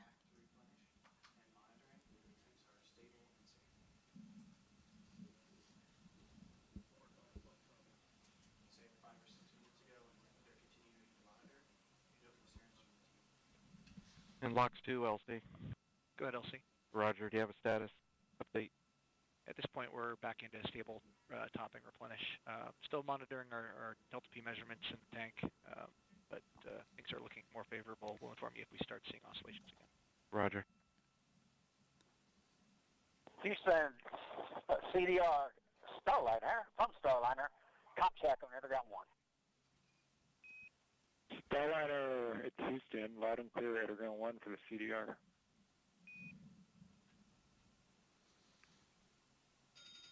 All right, good comms check there.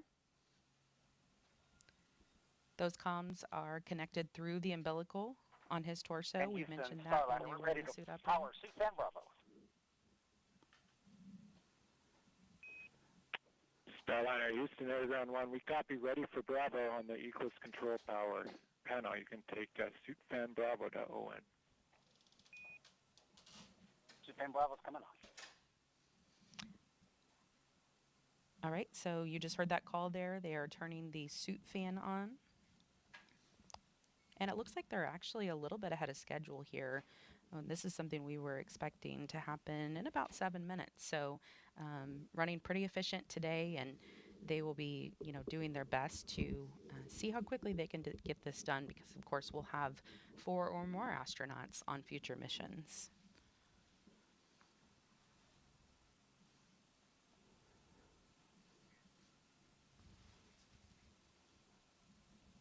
When they have the suit fan on, that system routes air from the cabin back into the suit.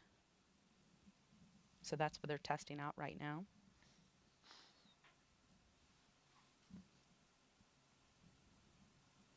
You can see Butch has some paper procedures in his lap. He will use paper procedures until they get up into orbit. And then once they get up there, they will have tablets they pull out with the rest of their procedures. They also have procedures strategically placed in a few other positions. They have a knee board with procedures, as well as they have a pretty cool arm strap that sort of looks like what a quarterback for a pro football team would wear, if you've ever seen that. It has a laminated flap on it, and they can put procedures in there so they can just look down at their arm.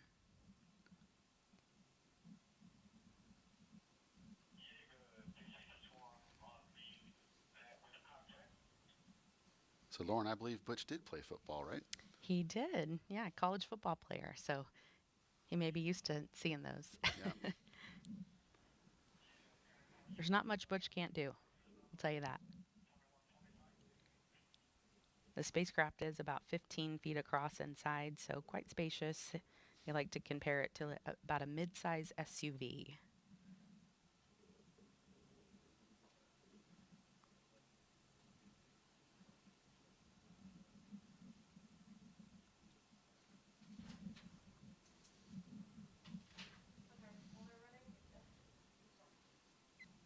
One of the tests that will be happening once they get up to the space station is called the Safe Haven test, and it's one of our flight test objectives. And they will actually pull in a couple of the astronauts who are already on the space station into Starliner with them, and go through some procedures to be able to prove that Starliner could actually provide them sort of a lifeboat if they ever needed it, if there was a problem on the ISS. So we'll get a chance to see probably about 4 astronauts in there during that time.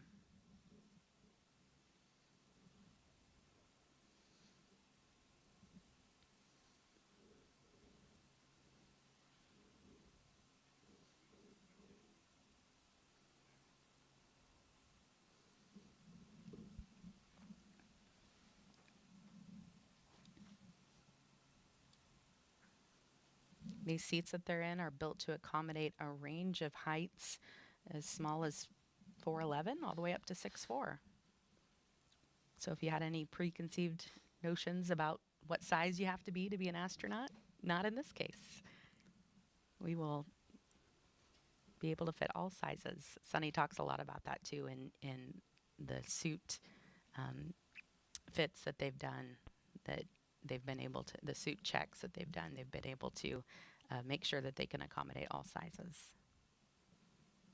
Houston Starliner, we are ready to perform synchronous leak check.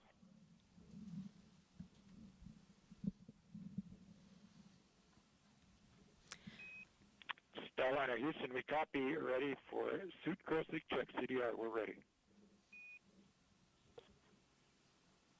All right, so that call there for the suit gross leak check, that is to check for any leaks in Butch's spacesuit.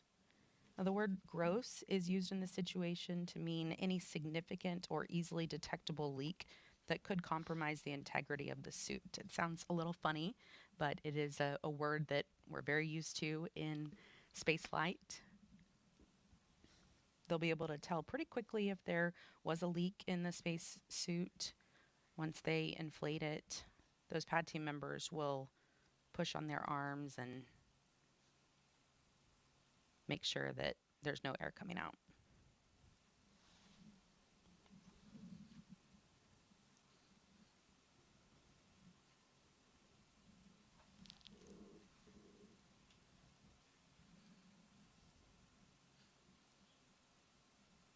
These suits are about 40% lighter than suits they've worn in the past.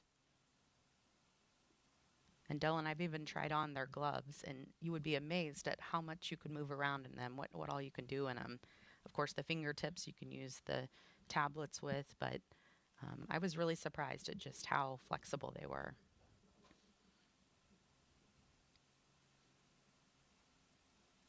It's starting to get darker over Space Launch Complex 41. Leak check on CDR. Houston copies a good gross suit leak check on the CDR. Thanks. Good gross leak check. Good news there. You know, Butch is a former flight test instructor at Edwards Air Force Base. He has a Master of Science in Aviation Systems. So let's listen to a little bit more on this retired U.S. Navy captain and CFT commander, Butch Wilmore. A large part of the desire within us is to do things that are of benefit to others. In this job, we get to do things that are of benefit truly for all mankind as we explore the heavens that not many people get to experience, true, but we don't go just to get the experience. It's about the team and it's about the benefit that it brings. My name is Butch Wilmore, and I am the commander for NASA's Boeing Crew Flight Test mission to the International Space Station. Life in Tennessee, God's country, that's where I grew up. Very fortunate, had loving parents, took us to church. When I was young, 7 years old, I believe, they bought a little land out in the country, 6 acres or so. We had horses and cows, and I raised chickens and ducks, and just enjoyed life in the country. I went to Tennessee Tech, started working on an electrical engineering degree, and played football, which was a very difficult combination, I learned, because they're both full-time jobs. So it was a lot of effort over those years, but it molded me and it helped instill the work ethic my parents had instilled in me when I was younger. I entered the Navy and was fortunate to fly the A-7E. It's a single-seat attack aircraft, and I flew that for a couple of deployments. And then I transitioned to the F-18 Hornet, and through that process, I was selected in the test pilot program. You learn a lot about yourself as you go through test pilot school, where you're lacking in certain capabilities that are necessary to do a test pilot type of job. When it comes to flight test, the minute details matter. When we're doing our runs, hey, well, let's run it this way. Let's do it that way. Let's add this in. Let's take that out. And let's look at it in that regime so we can see how the spacecraft responds. And that's what you do with aircraft, that's what you do with spacecraft, and that's what this test is all about. This crew flight test is a series of these various tests to ensure that the operational requirements and the design meets those requirements. And I think everybody that does flight tests would agree. Focus, understanding, and also the team coming together to give you the overall understanding of the test and the capabilities of the spacecraft or aircraft that you're testing is vital. Sitting in this seat over here in the Starliner sim and doing the things we've done and learning about the spacecraft, developing a lot of the capabilities of the spacecraft, it's very humbling when you see and you interact with some of these professionals, and our human spaceflight and our nation has a debt of gratitude to them. Every single training evolution we have is brand new. We're the first to do it. Whether it is checking the survival equipment in the pool with a mock-up of the spacecraft and how you egress, get out of the spacecraft, whether it's the side hatch or the upper hatch, while the seas are rough and all those type of things. There's a thought of how things should be, but then there's the reality of how things need to be. And that's what this test is all. Everything we do is test. It's been a process over years that is such a benefit in all aspects of the capabilities of this spacecraft. And we're excited to be a part of it. We are excited to be a part of it as well. As they are starting to finish up with Butch, one of the things that was really important to him was to take the name tags of every single one of the pad team members up to space with them. Now, this is a tradition that dates back to shuttle, but typically they would take just 2 name tags, the 2 folks that are working with them there in the spacecraft, but something he really wanted to do was take the name tags of all of them. So pretty special honor for those folks in the pad team. Now, Dylan, what's been going on with ULA as we've been focused here on the crew? There's a lot going on in the background. Well, Lauren, that's right. So there's a couple of things going on down in the control room. As there has been some conversation on the net that folks would have heard, the propulsion team is actually active, kind of maintaining the propellant levels in the cryogenic propellant tanks, and that'll continue right up until we enter the terminal count. Our avionics testing is all complete for the day, so it's relatively quiet on avionics row at the moment. The launch conductor and his team are going to be listening very closely to all the activities on the pad, and we've heard some of that communication between LC and the Blue Team lead as they report back and forth on the activities that are up on the crew access tower right now. And as part of that, the ULA and the range safety team are also monitoring all of the activities as well with a keen eye on safety.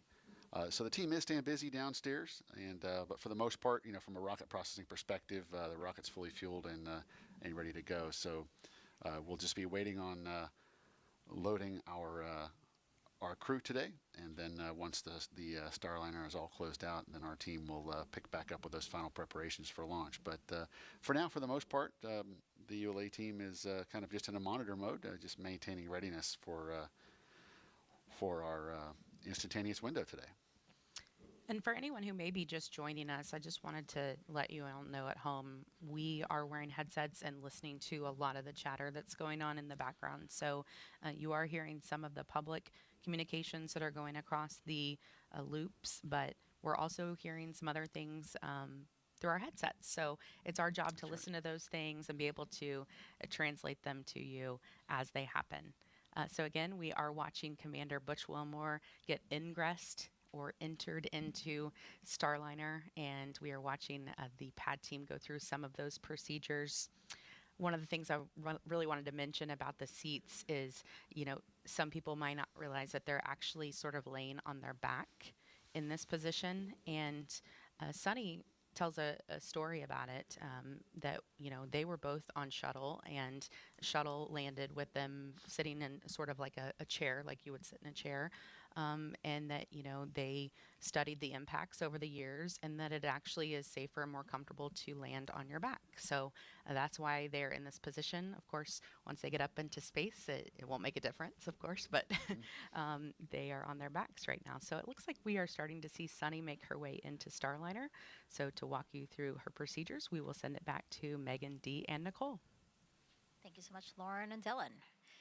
So as she said, we now see Sunny inside Starliner. She is to Butch's right. So Butch is closest to us on screen here, and then to his right is Sunny getting into the pilot seat. And Nicole, she's actually getting in a lot earlier than we were expecting. The pad team has until an hour and 55 minutes before launch to finish ingressing both crew members. And look where we are. Sunny getting into her seat 2 hours 27 minutes before launch, and crew ingress usually for each person takes 15 to 20 minutes. So really, all the math that I just said means they're ahead. Yes, and that is all goodness. As I mentioned in the suit room, we do have some pad to the numbers just in case you need to troubleshoot something. So say, for example, as Sunny's going to get strapped into the spacecraft, if one of the buckles breaks or if something is twisted and we need some extra time, since it's an instantaneous launch window, the last thing you want is something silly like that, something that we can fix, have the launch be scrubbed. So we do have this time built in for troubleshooting, and if everything goes smoothly like it is so far, then you'll see the crew ahead of schedule. This is also a great point to this being a first developmental test flight. This is the first time we're running through these procedures in a real spacecraft on a real launch day. So we'll learn a lot, and in the future, when there's more than 2 people on the spacecraft, we'll be able to recognize some of those efficiencies. Yeah, and this is a great view, actually. So we have several views inside of Starliner. There's 4 camera views. There's someone in Houston who's monitoring, which camera view gives all of the teams monitoring this launch the best views. And this one is a really great view. We see 2 pad team members helping Sunny get in, helping with her 5-point harness, as well as getting her leg and knee restraints on, right, Nicole? Yes, you have your feet that are strapped in. You can see those white straps on the top of Sunny's feet. You're also going to have your knee board strapped in. You want to make sure that all of your comm is connected properly, and then they will do comm checks with each other as well. And you can see on Butch's left knee there, he has those paper checklists. Those are also tethered down. And so every, through many hours, hundreds of hours of simulation, you figure out what works for you, exactly where you want everything. And so it's important on day of launch that you have everything set up just as you have trained. Again, the astronauts Sunny going through the same procedures that Butch just went through. Also, something that we'll see them do are reach checks, right? Because we are buckling them down so that they're comfortable and safe, but we need to make sure that they can reach all of the things that they need to reach during their flight. Absolutely, and of course they've done that in training and on mission dress rehearsal, but again, you want to double check. And day of launch, you want to make sure maybe if you have something snagged that's going to hinder your reach, that could affect the mission. So we go through all those final checks one more time before the launch countdown continues. And coming up soon, so that we all know to look for it, we expect Sunny to reveal their zero gravity indicator. Usually it's a soft toy a crew picks to fly with them, and once that toy begins to float, it's a visual indicator, right, that they have reached the weightlessness of microgravity, because we just said they're buckled in, and really nothing else should be floating around except for that zero gravity indicator. Yes, it's a great way to show that you've reached microgravity. Unfortunately, the camera views for Starliner when it's in free flight will not be transmitted back down to the ground real time. They'll be recorded, but not real time back down to the ground. So Sunny will introduce this here on Earth. And what we're showing you now is a kind of toothed whale, and that's a male narwhal. A narwhal, as you can see there, we're showing you because that is the zero-G indicator that Sunny chose with the help of her niece and nephew. Sunny wanted to choose an indicator that raised awareness for how space and ocean research go together. Obviously, we've been talking about how Sunny's really passionate about the ocean. So, and again, after all, space and the ocean really do go together, because space gives us a very unique vantage point of our oceans. So this particular narwhal toy that you saw Sunny holding in that picture coincidentally was named Calypso, which happens to be the name of today's Starliner spacecraft, which Sunny named in 2019. And she named it Calypso to pay homage to the explorer Jacques Cousteau. He sailed his ship named Calypso all over the world to teach people about the ocean. You see Mr. Cousteau right there. Now, Sunny believes Starliner will do the same for space, again, teaching people about space.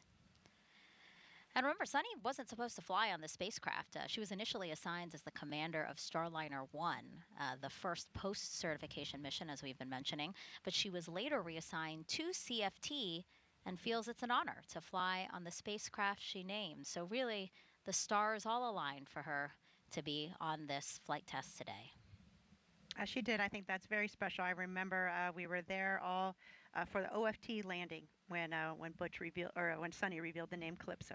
Yep, back in 2019. So look out for that zero gravity indicator. She had it in one of the bags that they're putting onto her. And so at some point when she's settled into her seat there, she will take it out, and then one of the pad team members will tether that indicator somewhere to the spacecraft again, so we can see it free floating when they reach microgravity. And they have quite a few bags and satchels that are on their legs. Their right thigh pocket is a blue pocket, and then there they'll have any type of anything they need to get to in flight. So any medication or maybe a tissue or pens and pencils. And then they have a gray bag that's on their right shin pocket that has their emergency equipment, some food, emergency water, a whistle, a signaling mirror. And then on their left shin pocket, they'll have some personal items and their glasses if they need them, as well as a dosimeter. And I want to go back to something you mentioned. You were mentioning the camera views inside of Starliner. So yes, we do have several camera views inside Starliner, and we will have those views all the way until launch. So we will get to keep our eyes on the crew all the way down to T0.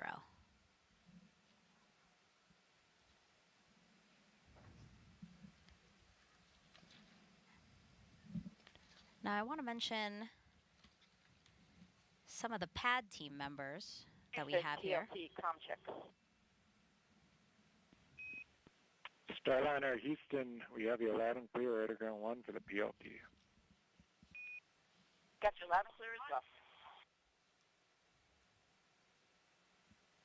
So comm checks again between Sunny and Houston It's part of the ingressing process, right? They get into the Starliner spacecraft, they get buckled in, then they do these comm checks with Houston, they do comm checks with each other, and then they do suit leak checks, and then the pad team will make sure that everything that's not supposed to fly to space is out of Starliner before they close the hatch and get ready for liftoff.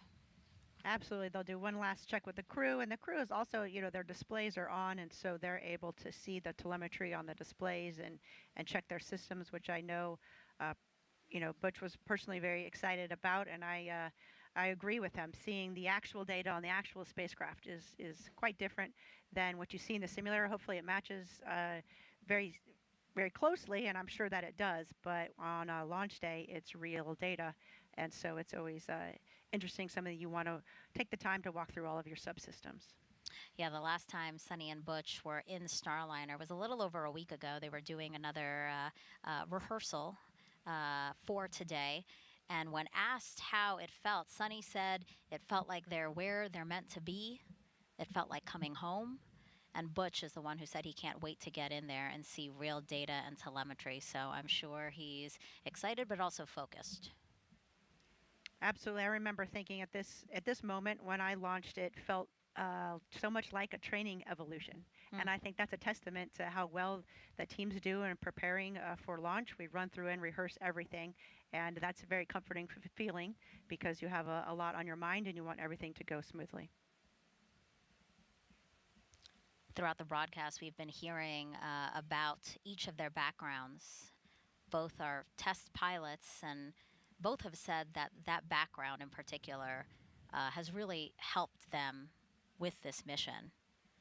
Butch said our backgrounds are why we're here. And again, Sunny giving a lot of credit to Butch, saying he's always asking why, and it's really been helpful, especially in a test flight. Especially in a developmental test flight, there is so much to learn, and everybody is working together. But when you have that integrated spacecraft, how those systems come together, especially during an anomaly, is something that takes a lot of trial and learning as you go through that process. And so both of their backgrounds as test pilots have been absolutely instrumental in the development of Starliner. So coming up next, the suit gross leak checks on Sunny. Nicole, we know that we might have some new viewers that might not have seen Butch's ingressing and his suit leak checks. So let's talk again about what that is and how that's accomplished. It's basically the same suit leak checks we saw, or essentially the same suit leak checks we saw in the suit up room, right? Yes, it's the same, except for you're plugged into the actual spacecraft. Right. So you have the cabin fans providing that air, but you close your visor, zip the visor, and then increase the pressure of your suit. And we're really checking to make sure there's no leaks. So if you didn't get that zipper all the way zipped, or if there was, some hair caught in there or a tether caught, that would fail your leak check, or if you had another problem somewhere else in the suit. So that's our final check prior to the astronauts launching, that the suits are in good order. Again, the suits are there to protect them in the case of an anomaly. It will provide pressure and breathing air to keep the astronauts safe should there be a problem on board the spacecraft. Look at that beautiful shot on the left side of your screen there of a Starliner atop. TLC is ready to perform gross leak check.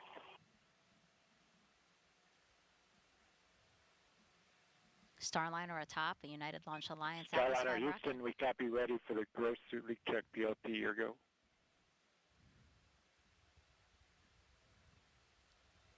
Okay, you can see Sunny, she's closing her visor there, and she'll zip it closed, and then she has a little knob to increase the pressure of her suit, just a few PSI, and then she'll pause to wait and make sure that her suit maintains good pressure before unzipping her visor and proceeding with the ingress. And this is the first time we're seeing these suits in action. So Nicole, did you have any input in how, I know that Sunny and Butch, did you have any input in how these suits were designed? Early on we worked a lot with David Clark and the suits. The design was pretty much set, but there were some modifications as the suits were built. We need to make sure that they fit each of the crew members and in a pressurized environment.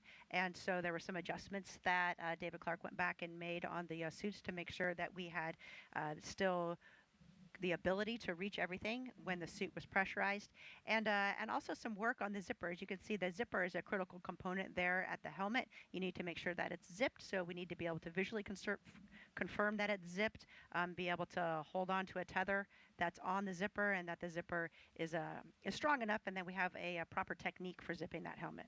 Yeah, I remember Sunny saying that one of the modifications was putting a T-bar onto the end of that zipper just so that they really had a good grip on it as they made sure that it was completely closed. Absolutely, and even though you have pretty good dexterity in the gloves, it's still difficult to hold on to a little tether, so the T-bar helps quite a bit.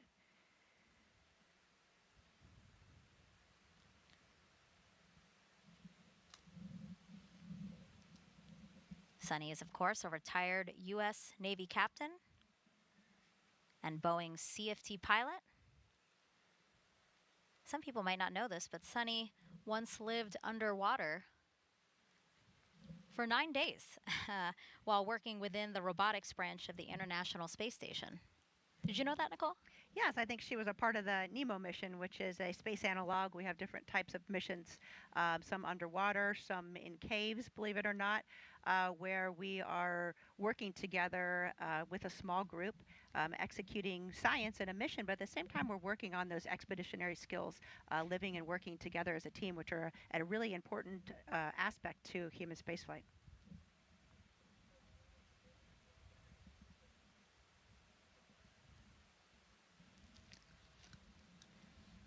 Check of the clock, 2 hours, 13 minutes and counting until liftoff of NASA's Boeing Crew Flight Test.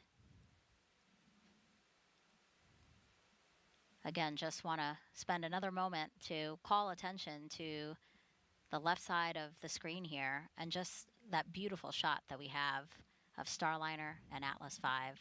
Thank you for bringing it up full screen because it is really a great shot. Nicole just turned around. It's directly behind us here at the host desk just to take this moment in. It's absolutely beautiful. Sunset happening just about 20 minutes ago here on Florida's Space Coast. I mentioned this before, that things right now are looking good. The pad team had until 1 hour and 55 minutes to ingress the crew. All right, there we go.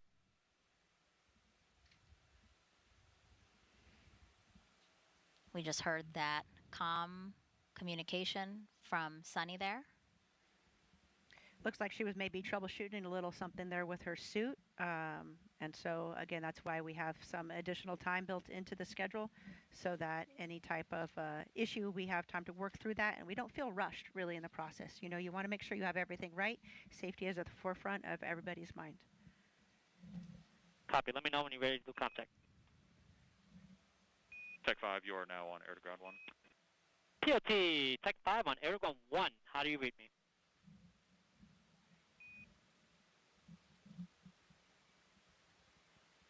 Okay, I do not hear you. Do you hear me? Contact.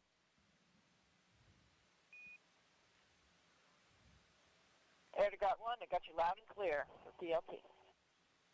Copy, copy. I got you loud and clear on air to ground 1. Let's go air to ground 2 contact again.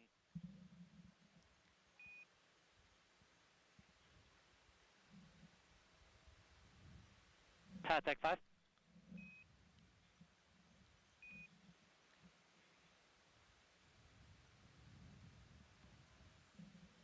Air to ground 1 is one channel, one way of communicating.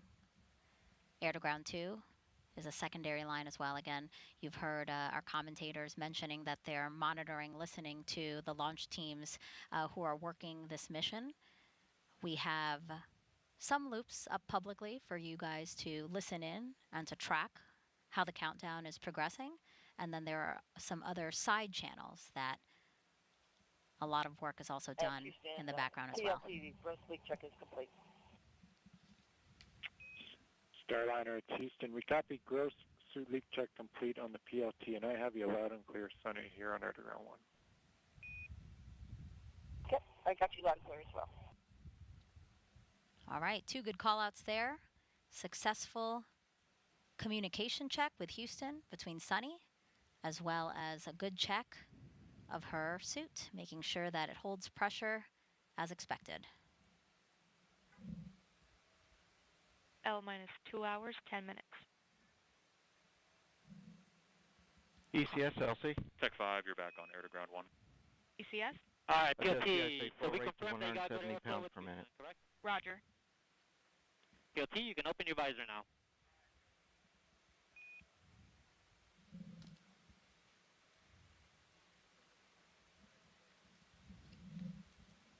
All right, with Sunny opening her visor after a And successful... PLT, perform comm check on ICOM with CDR.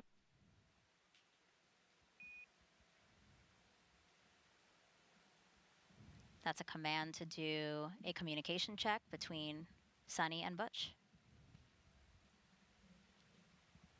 And while they do that, why don't we hear more about Sunny's journey to this moment right now?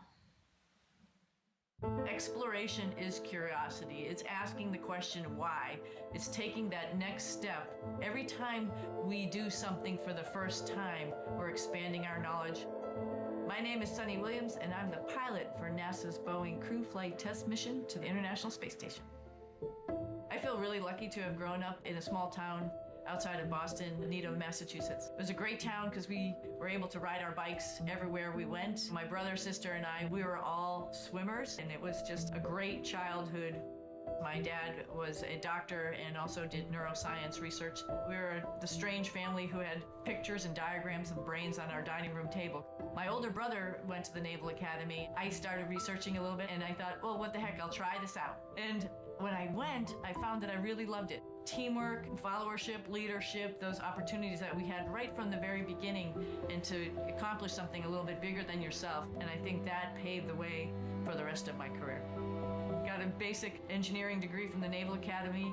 I really didn't know what it was all about when I went through that course curriculum, but when I went to test pilot school, all of that stuff sort of gelled together. I was like, oh wow, this is why we do math modeling. This is how we try to predict how change in an engine is going to affect the way the helicopter flies.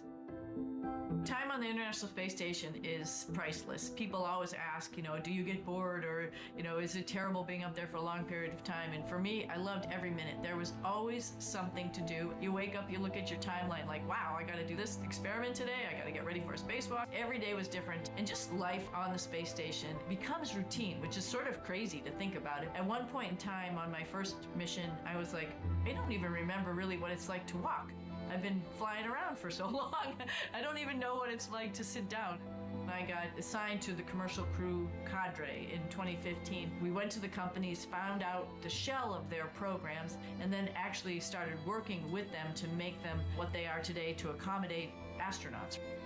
For Starliner, we've been heavily involved in the last couple of years in the software with the folks doing the development to make sure its capability will allow us to come home. And we've been involved with all the suit development, making sure every different size of person could fit in all these suits and they could operate the spacecraft adequately. We've had our fingers on every single procedure that we work inside the cockpit, as well as operated it with our mission control team to make sure that everything that future crews will do will be right. We haven't had the classic training as we had for Shuttle and Soyuz. We've sort of helped develop the training as well as the hardware. And this is sort of the shape of things to come as we get ready to go back to the moon. All of that is going to be developmental, and we're going to have the same mindset. It's not already established. We all have to be part of this big team to help develop it and make sure that integration, as the astronauts use all this equipment, is going to be top-notch and ready to take us even further.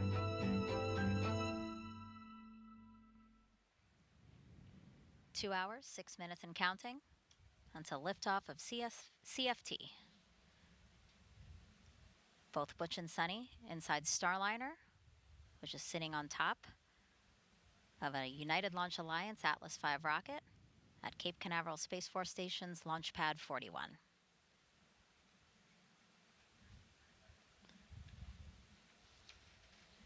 As you can see, we still have a pad team member in there. Looks like they're still helping either Sunny with something or, again, just readying the spacecraft for launch.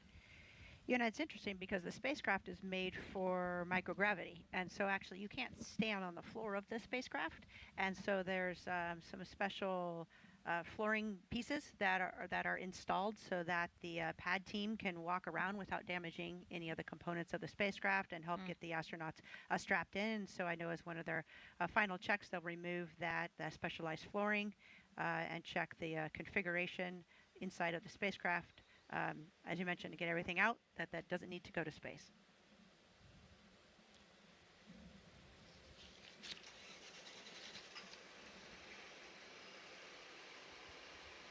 Oh, there it is. It looks like they have taken the narwhal out and they are finding a place to tether it. Maybe I'm just imagining it because I can't really see Sunny's face, but she looks happy to see the narwhal out. Again, a special zero gravity indicator that she picked with her niece and nephew. Pad, you are now on air to ground 1. Copy. Starliner crew, is there anything else you need help with before we leave and close the hatch?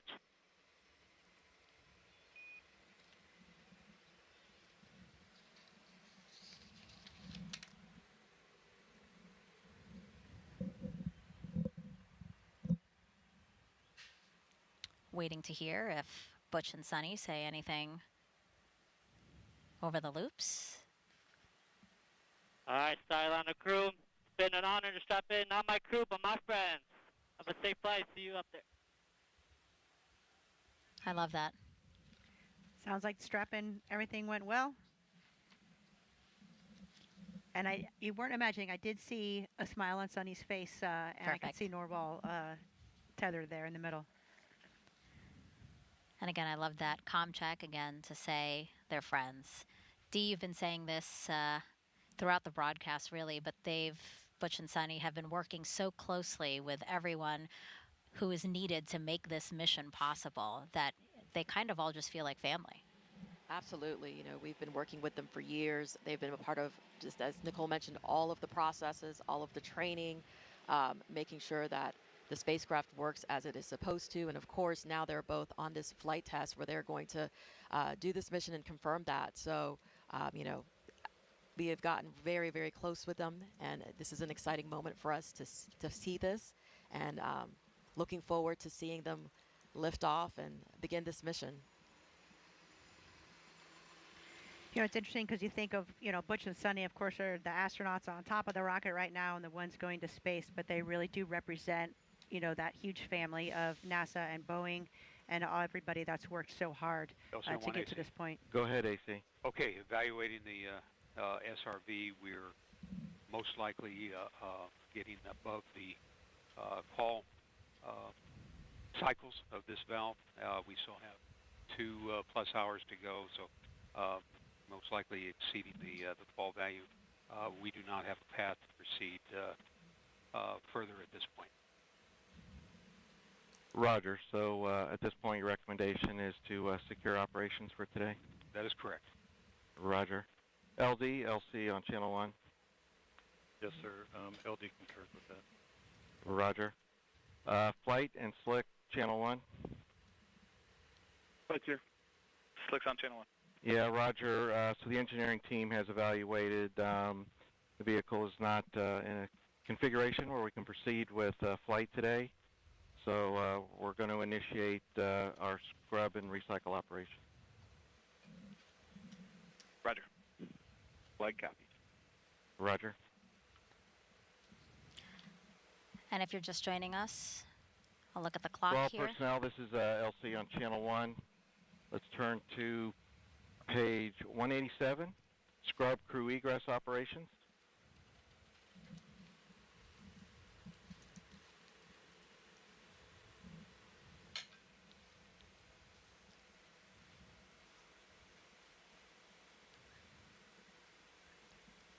Again, the clock 2 hours ahead of what we were targeting, a 10:34 and 14 second p.m. Eastern Time liftoff. But you just heard from the launch team that we are scrubbing OSM, for today. LT. OSM, go ahead, sir. Establish the BDA roadblocks and open the flight hazard area. Roger.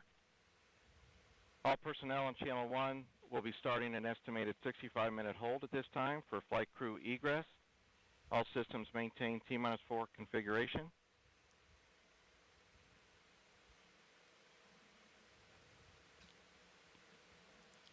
As we hear some communication between team members, let's get it over to ULA's Dylan Rice to walk us through what we know so far and what we can expect moving forward today. Thanks, Megan. So the team has had some observations on an oxygen relief valve on our Centaur second stage, and the team is just not comfortable with the signatures that they're seeing, the response out of that valve, and so out of an abundance of caution, we are not going to continue with our launch operations today. And as you heard, the Chief Launch Conductor Doug Lebo call the team there and have the team prepare for scrub operations and to prep for removal of the crew from Starliner. So next steps, the team is going to be maintaining the configuration of the rocket, and we'll begin the process of egressing the crew. And once the crew is egressed and the blue team is safely left the pad, at that point we'll begin detanking the rocket and securing for the evening so that teams can continue to review data and troubleshoot the signature noted with the valve on board Centaur. Channel 1. Disappointing. Go ahead, sir. Sunny, Yes, sir. said, So you may have heard on Channel 1 we're standing down for today. So starting to initiate getting the vehicle in configuration to egress the crew. Roger, Wilco. As I was saying, Sunny even said, nothing special about this date on the calendar. We will go when we're ready. Not today, but we'll try this again.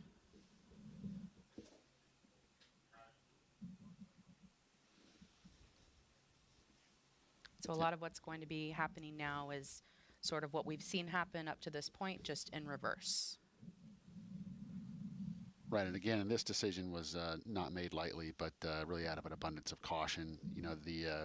We say that the rocket business is a business of 10 million details, and only when all 10 million details are correct and where you want them to be do you let your rocket fly. So for today, we're going to go back and Slick LC Channel 1.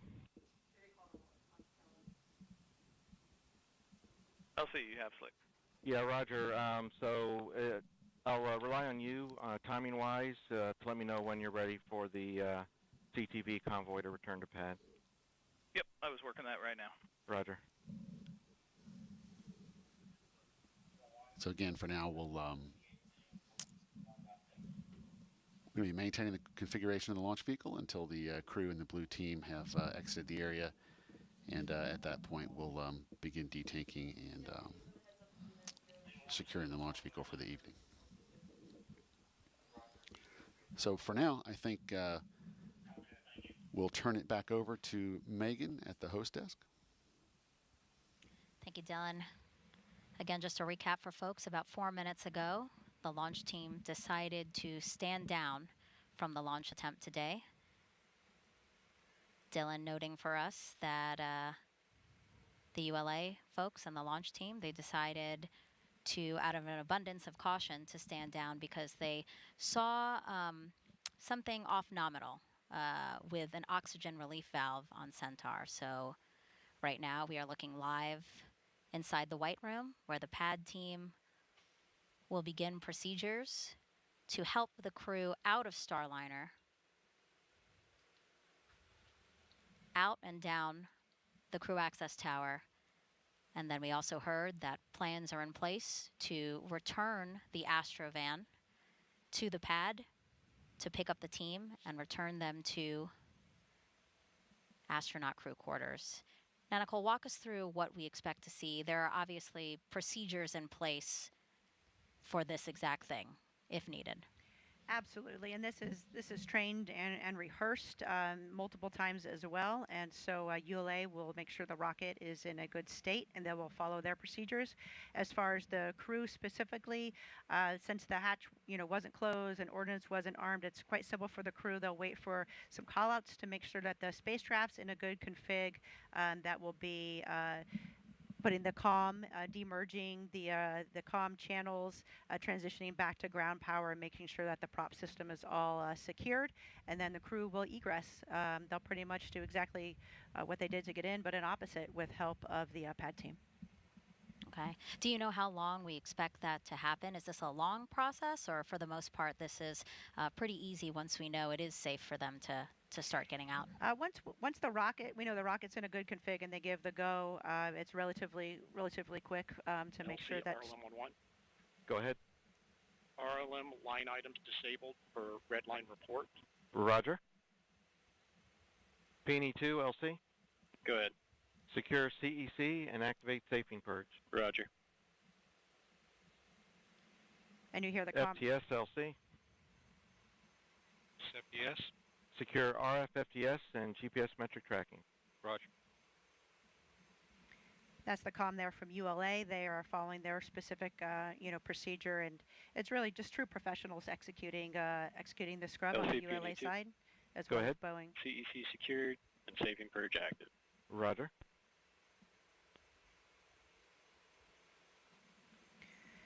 Another look inside Starliner. Butch and Sunny there. Butch closest to us, Sunny to his right, and a pad team member in there who will soon help them get out of Starliner. Nicole, you were saying, you must know how they might be feeling right now. You're close with them as friends and also as a fellow astronaut. Absolutely. I mean, I think, of course, a natural human reaction is a little bit of disappointment. It's a very exciting time, and we all want to see, this spacecraft launch.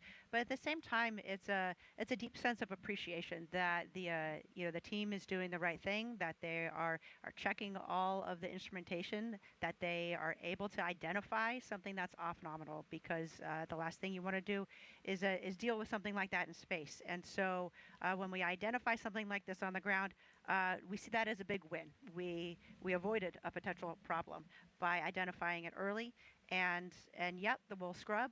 This is something I think as an astronaut you train to multiple times, and you're prepared for that as well. It's important that you keep your head in the game, though, because potentially they could launch tomorrow, depending on the findings of this investigation. And so you maintain your focus. You are still sitting on top of a rocket filled with prop, and so you follow your procedures just like everybody does. You never let your guard down, and they'll execute the steps to safely get out of the spacecraft, and then they'll go back to crew quarters. They'll maintain their quarantine so that they can preserve a launch opportunity, and then they'll wait for more information from the team. Yeah, you talk about how the team rehearses all different scenarios. It truly is. I mean, can you talk for those who might not know, can you talk about the process of, simulating all the things that could go wrong so that if it does happen, everything is kind of rote. It's kind of just like muscle memory, and you don't really have to think too much because you just know it like the back of your hand. Absolutely. That is the most important part about being well trained. And it's not only the astronauts, it's the entire team. So you see that the pad team knows exactly what they need to be doing. You can hear the comm from ULA. Everybody at their console has specific responsibilities and steps that they need to take. And each member of the team is critical to make sure that we're successful in these type of procedures. And we train to them in simulations, scrubbing, and pretty every contingency that we can think of, we will actually run through. In the few instances where I've been involved in an actual contingency or an emergency, you're right. The training really takes over. You maintain focus, you execute your procedures, and it's really not until after that's all done that you realize that... Hey, Houston Starliner, we're standing by, as we said. We did go ahead and unstrap. Curious if we're going to run anything in the scrub recycle procedure as you're looking forward, since we didn't get very far. Starliner, Houston, loud and clear. We are running it. A lot of the events are no perform because we didn't get that far in the count. I will keep you appraised. The main action on your radar will be bringing the suit fan Bravo to off before you jump out. Yeah, and we're not going to open the cabin vent valve or anything, I'm assuming as well. Negative, yeah, hatch is open, so none of that applies. Yeah, that's what I assumed. Okay, thanks. And that was our Capcom capsule communicator, Josh Kutrick, who will be flying on Starliner 1. He's the Capcom for Ascent, and he was just talking to Butch about the scrub recycle procedures that he has in his checklist. And Capcom is the voice that we've primarily been hearing talk to the astronauts, correct? Yes, during the comm checks, you'll hear a lot of different folks talking on the loops. But really, once the launch happens and they get to orbit, then the only person talking to the crew is the Capcom. And LC Slick on Channel 1. Go ahead, Slick. Yeah, we're getting ready for crew egress, so we would be good for the CTV to come to the pad gate and hold there. Roger. OSM, LC? OSM. Roger. Notify crew transport convoy to return to pad, permit entry into the BDA, and ask them to hold at the pad gate, please. Roger. Call-outs now to have the Astrovan return to the launch pad to pick up the crew once they have egressed, excuse me. And you can see Butch and Sunny, they're unstrapped and visors are up. They're just waiting for the call from ground to turn off that suit fan, which is the fan that's providing air to their suits prior to detaching their suits from the spacecraft and exiting Starliner. Again, if folks are just joining us, about 12 minutes ago, the launch team has decided to stand down from today's launch attempt. We were targeting 10:34 and 14 seconds Eastern Time for liftoff of NASA's Boeing Crew Flight Test. We now are looking at Commander Butch Wilmore and pilot Sunny Williams. They are in the Starliner spacecraft, awaiting word that they can continue with egress procedures. Starliner Houston, still with you. No real change. OFM is off. The prop system is not secured, but it's an unknown and an expected config, and we'll still get suit fan Bravo off here before you jump out. Otherwise, just stand by for us. Yep, we're standing by. Thank you. The reason the launch team is standing down today is so that they can evaluate an oxygen relief valve on Centaur.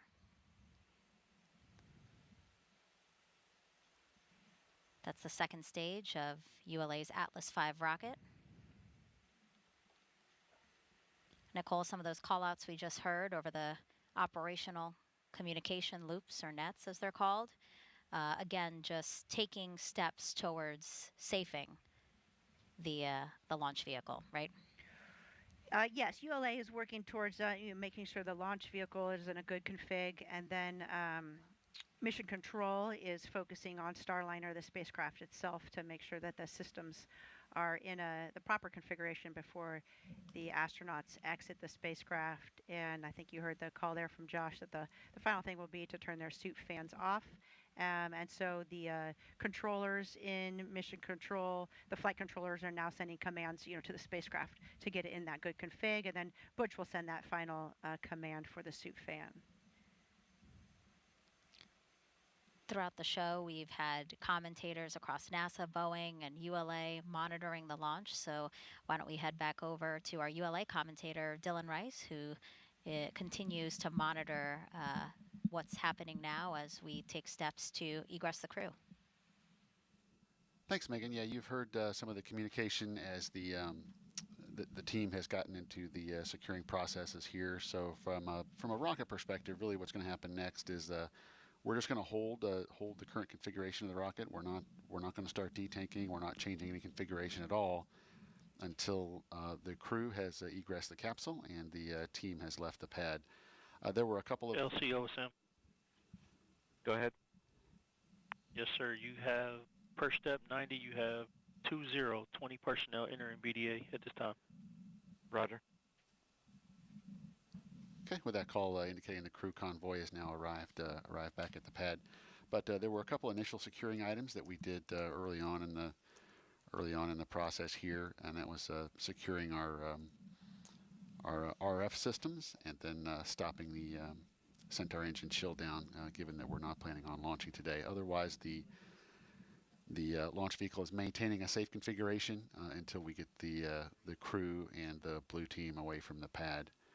And in a situation like this, if we see any data signature that is not something that we have seen before, then we are just simply not willing to take any chances with what is our most precious payload. So we're going to take a step back, go review that data, go understand why this signature is different from what is in our previous experience base, and then we'll take whatever action required before we reattempt a launch. So for now, the team is going to continue to watch over the launch vehicle as the crew gets ready to egress the capsule. The 3 members of the ULA Blue team now are going to be standing by, waiting to secure the white room once the crew has egressed Starliner, and then at that point we'll close Starliner up and begin our detanking. So in our planning and in our practice runs, that whole process takes just a little over an hour. So we're just I believe we're approximately 15 minutes into that time now. So very shortly we'll be seeing the astronauts egress the capsule and then make their way down the crew access tower back to the van and back over to the ONC for the evening. And of course, all of our teams do so much training, so many run-throughs, and scrubs are no different. We run through good days, and we also run through scrubs. So this is not the first time these teams are going through these motions, even though this is the first time we have had a crew on Starliner. So they will be going through their procedures for this scrub. I think we saw just a second ago some of the pad team members flipping through, and they're going to be leaving everything in the proper configuration for... And Houston PLT is egressing. I'm waiting on the suit fan call. Copy, we see it. We still got good video, and we will call you for suit fan Bravo. Thanks. Okay. All right, so Butch just waiting now while Sunny gets out first. Just like we saw Butch go in first, Sunny come in second. They'll go. And Starliner, Houston for CDI this time. We see you getting out. As soon as you are on your way out, you're going to shut that suit fan Bravo off. Let us know when it's off. Welcome. And Sunny making her way out of the spacecraft now. The pad team there to help her get out. You know, and Lauren, just like we talked about when we started the built-in hold as we prepared to load the astronauts, this countdown has really been developed to support, you know, not only just 2 astronauts but 5, even 7 astronauts on Starliner, right? So the same thing with the egress procedure. When it comes time to pull astronauts out, the time that we've got allocated could support as many supports pulling a full complement of astronauts off of Starliner. That's not what we're doing today. We've just got Butch and Sunny on board, and so you know, it is possible that we'll be moving much more quickly into our scrub detank operations. But for now, we have got bookmarked that 65 minutes to get the crew off, but probably will not quite take that long, given that we're only pulling two people out of Starliner. And of course, this happened early enough in the countdown that the pad team was still there. We didn't have to wait for the pad team to return and help them get out.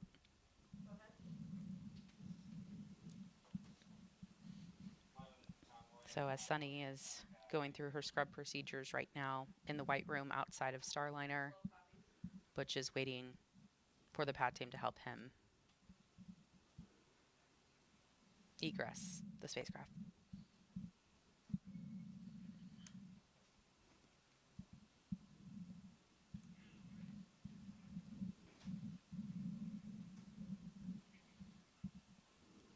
And again, these are contingency procedures that, just like the launch procedures, we have exercised these contingency procedures as well for launch scrubs and having to come down off the tower and head back to the ONC. So nothing new to this team. This team has been through these procedures, and they're very well understood. LC Slick on channel 1.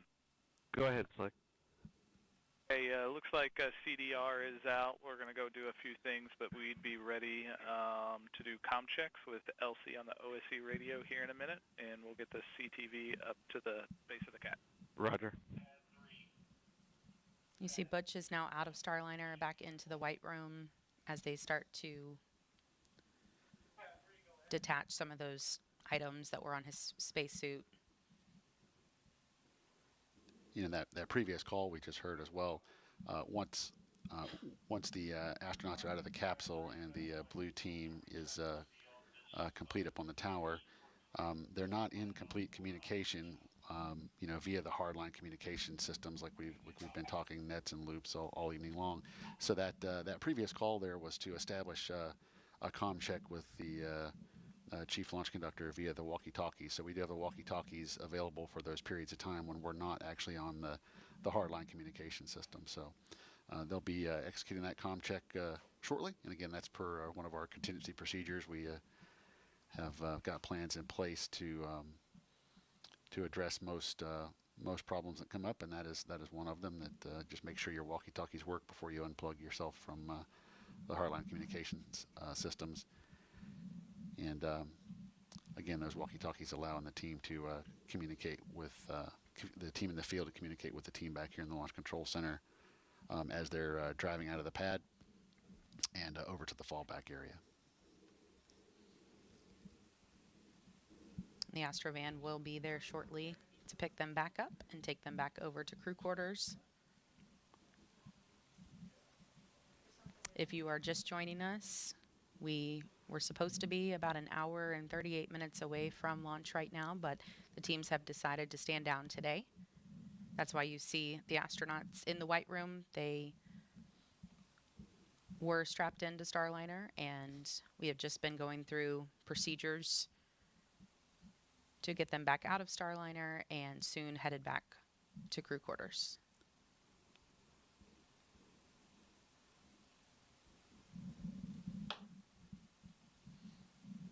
A lot of the things we walked you through earlier, they're doing in reverse right now, just to make sure that everything is in the proper config for the next attempt. You know, Dylan Sunny recently was talking to media, and she made the comment that one of her... OSM, LC. OSM, go ahead, sir. Roger. A crew transport vehicle is clear to proceed to the CAT. Roger, copy that. All right, so the Astrovan will be pulling up to the crew access tower now to come pick up Butch and Sunny. As I was saying, Sunny was recently speaking with the media, and she was telling us that one of her other friends, her astronaut buddies, said, you know, just so you know, in case there's any kind of a scrub, sometimes that's just good to knock the nerves off for everyone, and it could, you know, be good luck to go again another day. So they are veteran astronauts and quite used to how often scrubs do happen in space flight. You could see they're laughing there on the left of your screen, so they're in good spirits. Of course, these days are, you know, disappointing for teams, LC but Slick on channel definitely 1. not Go ahead, something. Slick. We're ready for the flight crew and support personnel to perform OSE radio comm checks and to proceed to the ground level. They'll exit the white room and give you a call. Roger. And Lauren, as test pilots, you know, they're very familiar with contingency procedures Yes. as well.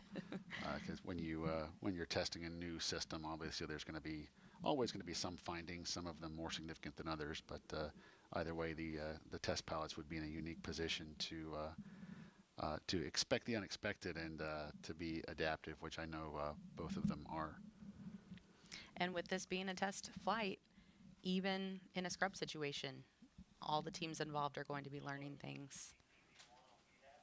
I'm sure Butch and Sunny will have things to note. Has arrived at the base of the CAT. Roger. The Astrovan is at the base of the crew access tower now. So as you see Butch and Sunny having a conversation with the pad team there, I'm sure we will see them starting to head down momentarily.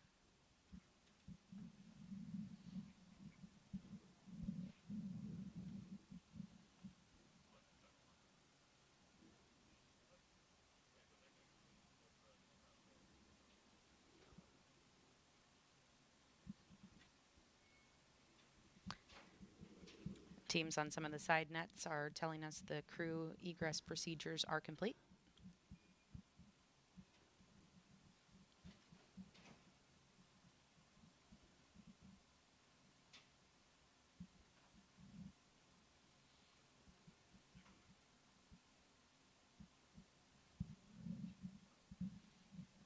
Sunny getting some help with her helmet there.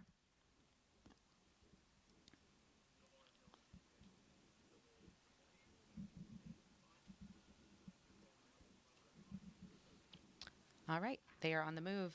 They are going to be headed back into the elevator.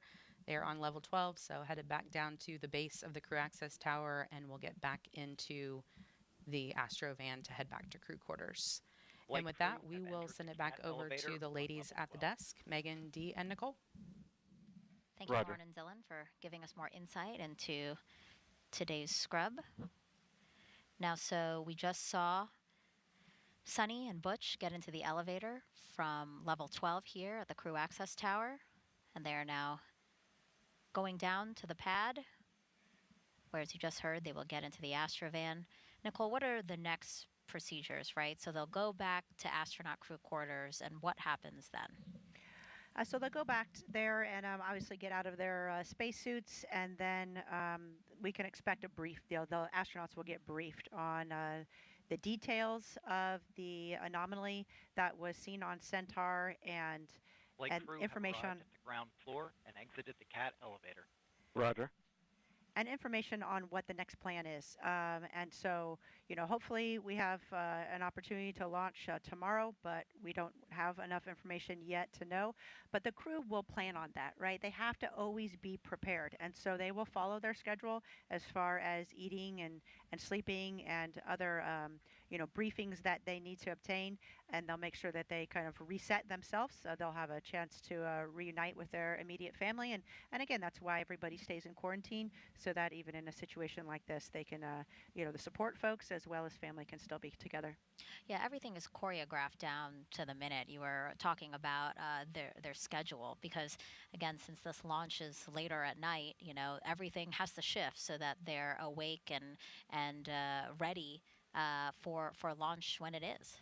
Yes, sleep shift is a big part of it, and even though we see this launch at 22:30, the astronauts have already been up for 5 hours, and once they launch and get to orbit, they still have a lot to do in orbit to test out the systems of Starliner, and so it's a very long day. It's important that they are well rested and ready to go.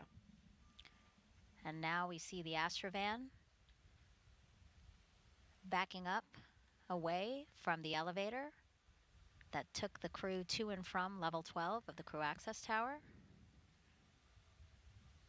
Again, on their way to astronaut crew quarters inside the Neil A. Armstrong Operations and Checkout Building. This drive, again, will take about 20 to 25 minutes. Nicole, you mentioned that because of the scrub, they will have time to see their families again. That must be nice to have that opportunity to reconnect with them. I think it is. There's always, a ton of emotions associated with launch, and maybe you don't realize it at the time, but I remember talking to my husband and son after launch. Crew transport vehicle has exited the pad gate. Roger. And just a comment on how much just energy and excitement. And when you have all those emotions running through your body, it can be quite exhausting. So it'll be nice to have a chance to reunite with their family, as well as the astronauts and the other support personnel back at crew quarters. I'm sure they'll have a nice meal, which I know Butch always comments on the wonderful food and the folks that take care of us at astronaut crew quarters. And so we're thankful to continue to have their support, and then we'll be standing by for the next steps. Yeah, that's interesting and very correct of you to say that Butch, in the last few days leading up to launch, has been talking about how excited he is for the food here at KSC. So hats off to the chefs at Astronaut Crew Quarters. Butch was looking forward to a meatloaf meal. I'm sure he had it before launch, and Sunny was looking forward to eating some salmon. So at least they'll be treated to another delicious meal at Astronaut Crew Quarters. And even, the folks all the way from the chefs to the to everybody that keeps the crew corridors up and functioning, this has all been rehearsed and part of a plan. So all these the contingency plans are laid out and in place, and now they just need to be executed. And you had mentioned that there is an opportunity to launch tomorrow. There's an opportunity to launch May 10th and May 11th as well. We say opportunities to launch because we just know the date and time is reserved on the range. Can you talk to us about that? Yes, an opportunity really means, from an orbital mechanics standpoint, as far as the spacecraft rendezvousing in a proper profile with the International Space Station and range availability. That's all we know when we say a launch attempt. There's still a lot of other factors, weather often being one of the biggest ones, and then of course the status of the spacecraft and the rocket. Those are the status is unknown right now, and so we'll stand by for further information. And once we have that information, NASA, together with Boeing and ULA, will determine what the next launch attempt will be. So that's kind of the difference when we talk about a launch opportunity versus a launch attempt. Right. So I'll list, the backup launch opportunities we have. But again, these are just opportunities, as Nicole has been saying, and as well as Dylan. LC, this is FTS on channel 1. Go ahead, FTS. Yeah, step 50 RF FTS and GPS metric tracking is secured. Roger.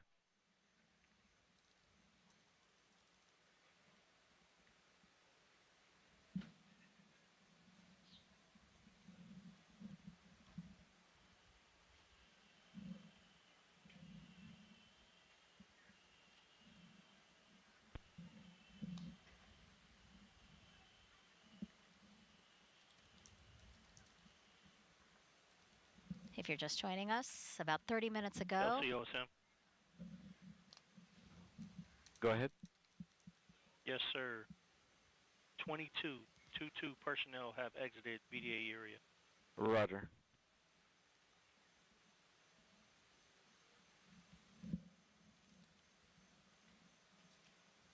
About 30 minutes ago, the launch team decided to stand down from today's launch attempt of NASA's Boeing Crew Flight Test. Out of an abundance of caution, the launch team wants to reevaluate an oxygen relief valve on the Centaur, which is the upper stage of the Atlas V rocket. Right now on your screen, you're watching Butch and Sunny and their full security convoy make their way from Launchpad 41 on the Cape Canaveral Space Force Station, and they will make their way through Kennedy Space Center to make their way back to astronaut crew quarters. The ULA team will evaluate, again, that valve. And Nicole, you were saying that you expect the crew to get some sort of briefing as to what information the team might have to share with them when they get back to crew quarters. Absolutely. I expect that they'll get a preliminary briefing as soon as they get changed out of their flight suits or spacesuits, excuse me, and with just the information that they have. And then they'll set a time for a follow-on briefing. Maybe that will be tonight, maybe it'll be tomorrow. It really depends on the situation. But it's important that the crew is aware of what the issue was, and that they understand the steps that were taken, obviously before they attempt another launch. We've been saying throughout the broadcast that Butch always likes to ask why. I'm sure he'll be very vocal as we make plans for a next launch attempt.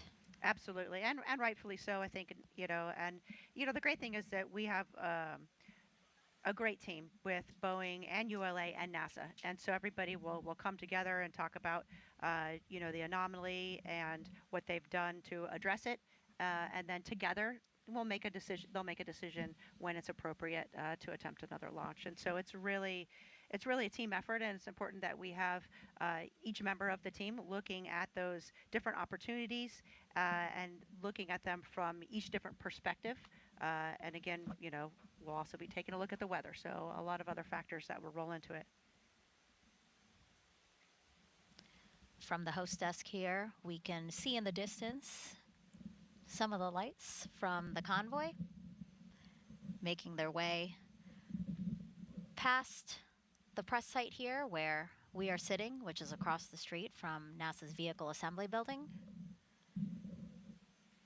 And then they will make their way to crew quarters.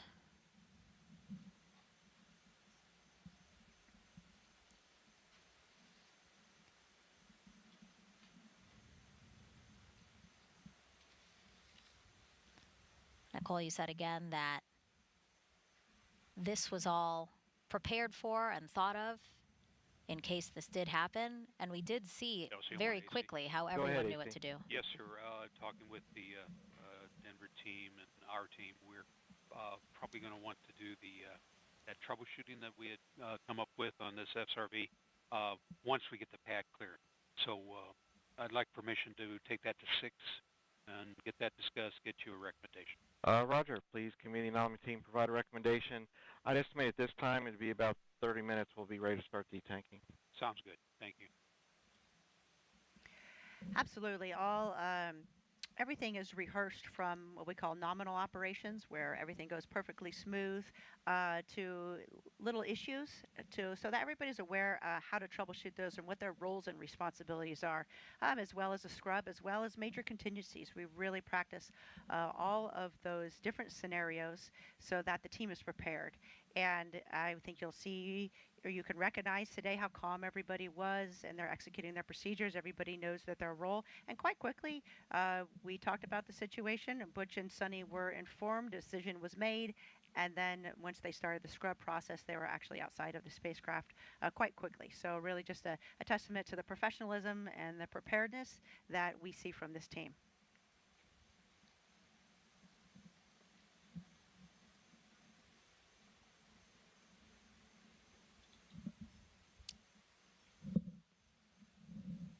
And I think we see the Astrovan passing the press site and the VAB right now.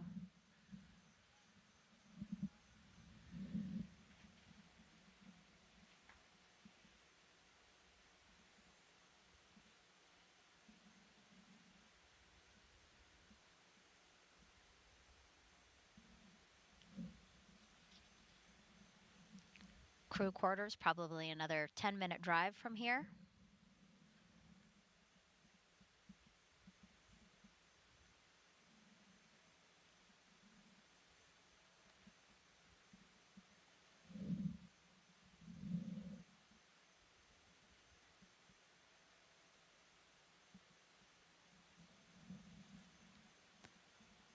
This crew flight test, a historic one, only the 6th time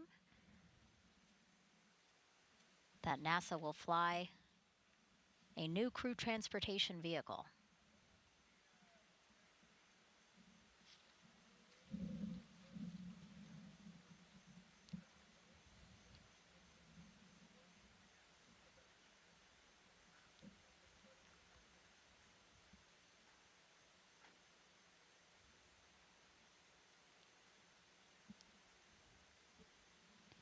As you said, Nicole, I'm sure Butch and Sunny might be a bit disappointed, but they know as veteran space flyers, this is part of the process.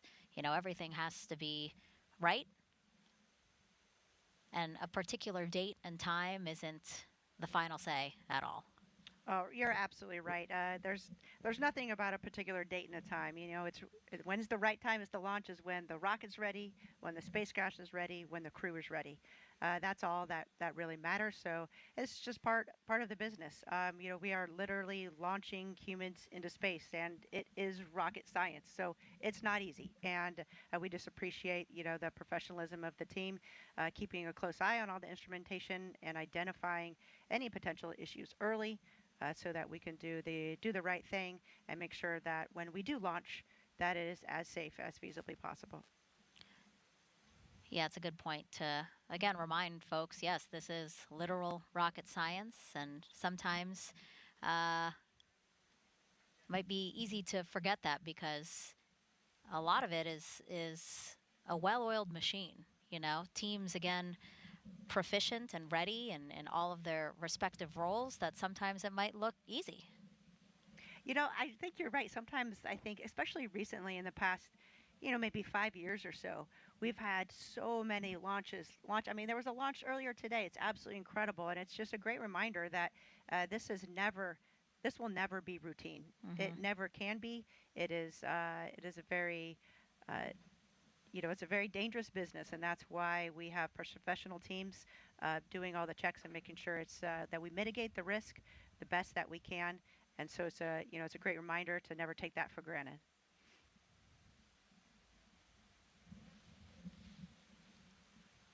Anything you might want to say to Butch and Sunny tonight? I mean, actually, do you plan to maybe have an opportunity to touch base with them, and what might you say to them? I'll shoot them a text, but I'm sure they'll be quite busy with seeing their family, and I'm sure that from their family and friends, you can imagine how many texts and phone calls they're going to get. But I think it's important that they maintain focus, and they know that too. So I think a lot of folks, especially in the astronaut corps, will kind of just leave them alone, knowing that they have a lot to deal with, a lot going on. They need to stay in the game because potentially they could launch tomorrow, since there is a launch opportunity. And I can just imagine Butch with a smile on his face saying, "Yeah, well, this is human spaceflight. That's the way it goes," And he and Sunny thinking of this as just another great rehearsal for the entire team to walk through. And the next time they have an opportunity to walk out and ingress the spacecraft, you would expect it to go even smoother, and they're going to feel even more comfortable doing that. So I think that's the correct mindset to have. That's the best way to go about it. He actually just reminded me, Butch in one of the recent interviews was asked, what do you think of setbacks? If there's a setback, what do you think of that? And he goes, they're not setbacks, they're steps forward. So as you said, another rehearsal, another opportunity to fine tune anything to make sure that the next time is even better than the last. Absolutely, and a great reminder that this is a developmental flight test. And this is, as you mentioned, we've only done this 6 other times in the history of humankind, and so it is a big deal. And every time we learn something and we overcome that challenge and we move forward, and that is a step in the right direction. That is progress. We're going to see the convoy turn left here in just a few seconds, and then it's a straight shot back to the operations and checkout building here at Kennedy Space Center, where the west wing of the 3rd floor, that is the astronaut crew quarters, a historic area of the ONC, where Butch and Sunny will go back to for the night. Butch and Sunny have extensive experience launching. Obviously, each of them have launched twice to space, but they've also supported other astronauts launching from Kennedy Space Center multiple times. Butch specifically was a Cape Crusader back in the day, so he was, specifically a crew member that came out to support launches, and that's a lot of back and forth. And I'm sure he's seen a lot of scrubs and taken apart in successful launches and days when it's just not going to be our day to launch, and you're going to come back and launch another day. So, he's seen it from the perspective of a crew member as well as a perspective of a support astronaut. In fact, Butch has flown the T-38 across the Gulf of Mexico 458 times. Oh, wow. And you know how I know that? He counts every time. No. It tells us. Yes. Very meticulous. As a true naval aviator, yes, he's very proud of it. But it really just shows his extensive experience that he has in human spaceflight. Mm-hmm. And Sunny too. Again, we've been listening to their backgrounds throughout this broadcast, and they both bring so much knowledge and experience to this moment. So, really honored to get to watch them take us through this developmental program and this flight test. And when they launch, it'll be really exciting to see. Absolutely, and you see their demeanor, right? They're very calm, cool, and collected, shaking hands with everybody, and that's what a veteran astronaut does. And they really set the example for all the astronauts and really, all humans, how to deal with a situation that didn't go exactly as planned. You do it just like Butch and Sunny are doing here.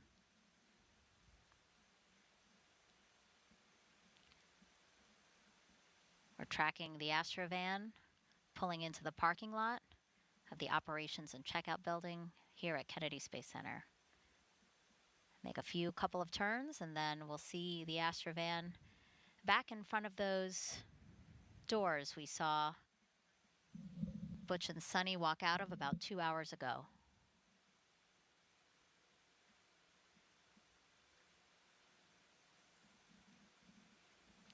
Looks like we have a couple of NASA astronauts there for their arrival.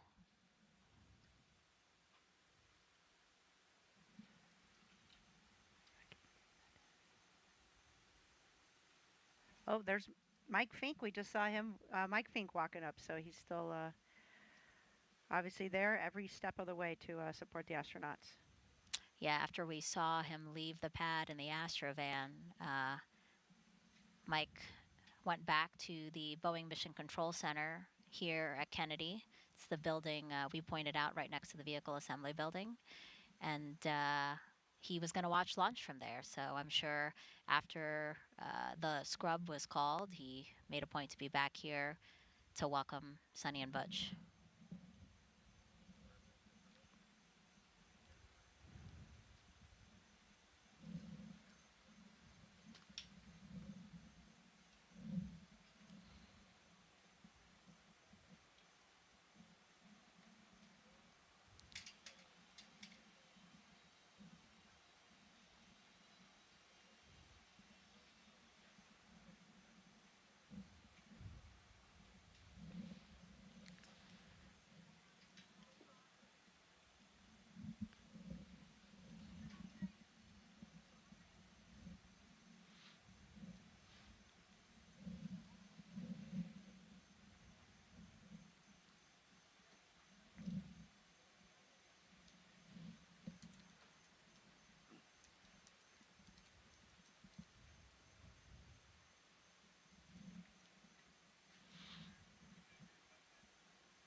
And if you're just joining us, welcome to Kennedy Space Center in Florida, where at about 8:34 this evening, the launch team decided to stand down from today's launch attempt of NASA's Boeing Crew Flight Test.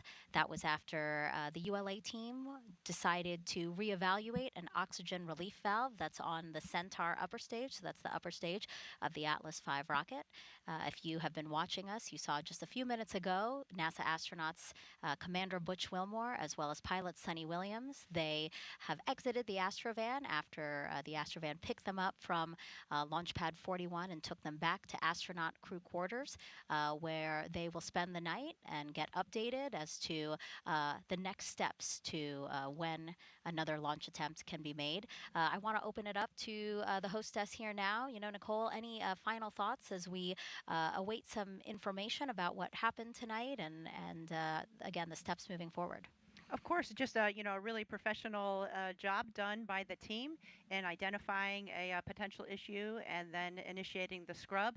It was executed as planned, and the astronauts are now back at crew quarters, and they'll receive a briefing on the next launch opportunity, and hopefully that is soon. But in the meantime, we'll be standing by, and I know we all feel maybe a little bit disappointed, but this is a human space flight, and that's the way things go. There's a lot that goes into launching humans safely from the planet, and so I think that I just feel, thankful that this potential issue was caught early, and that everybody is safe, and we're looking forward to another attempt soon. Yeah, well said, Nicole. And Dee, from Boeing's standpoint, anything you'd like to say?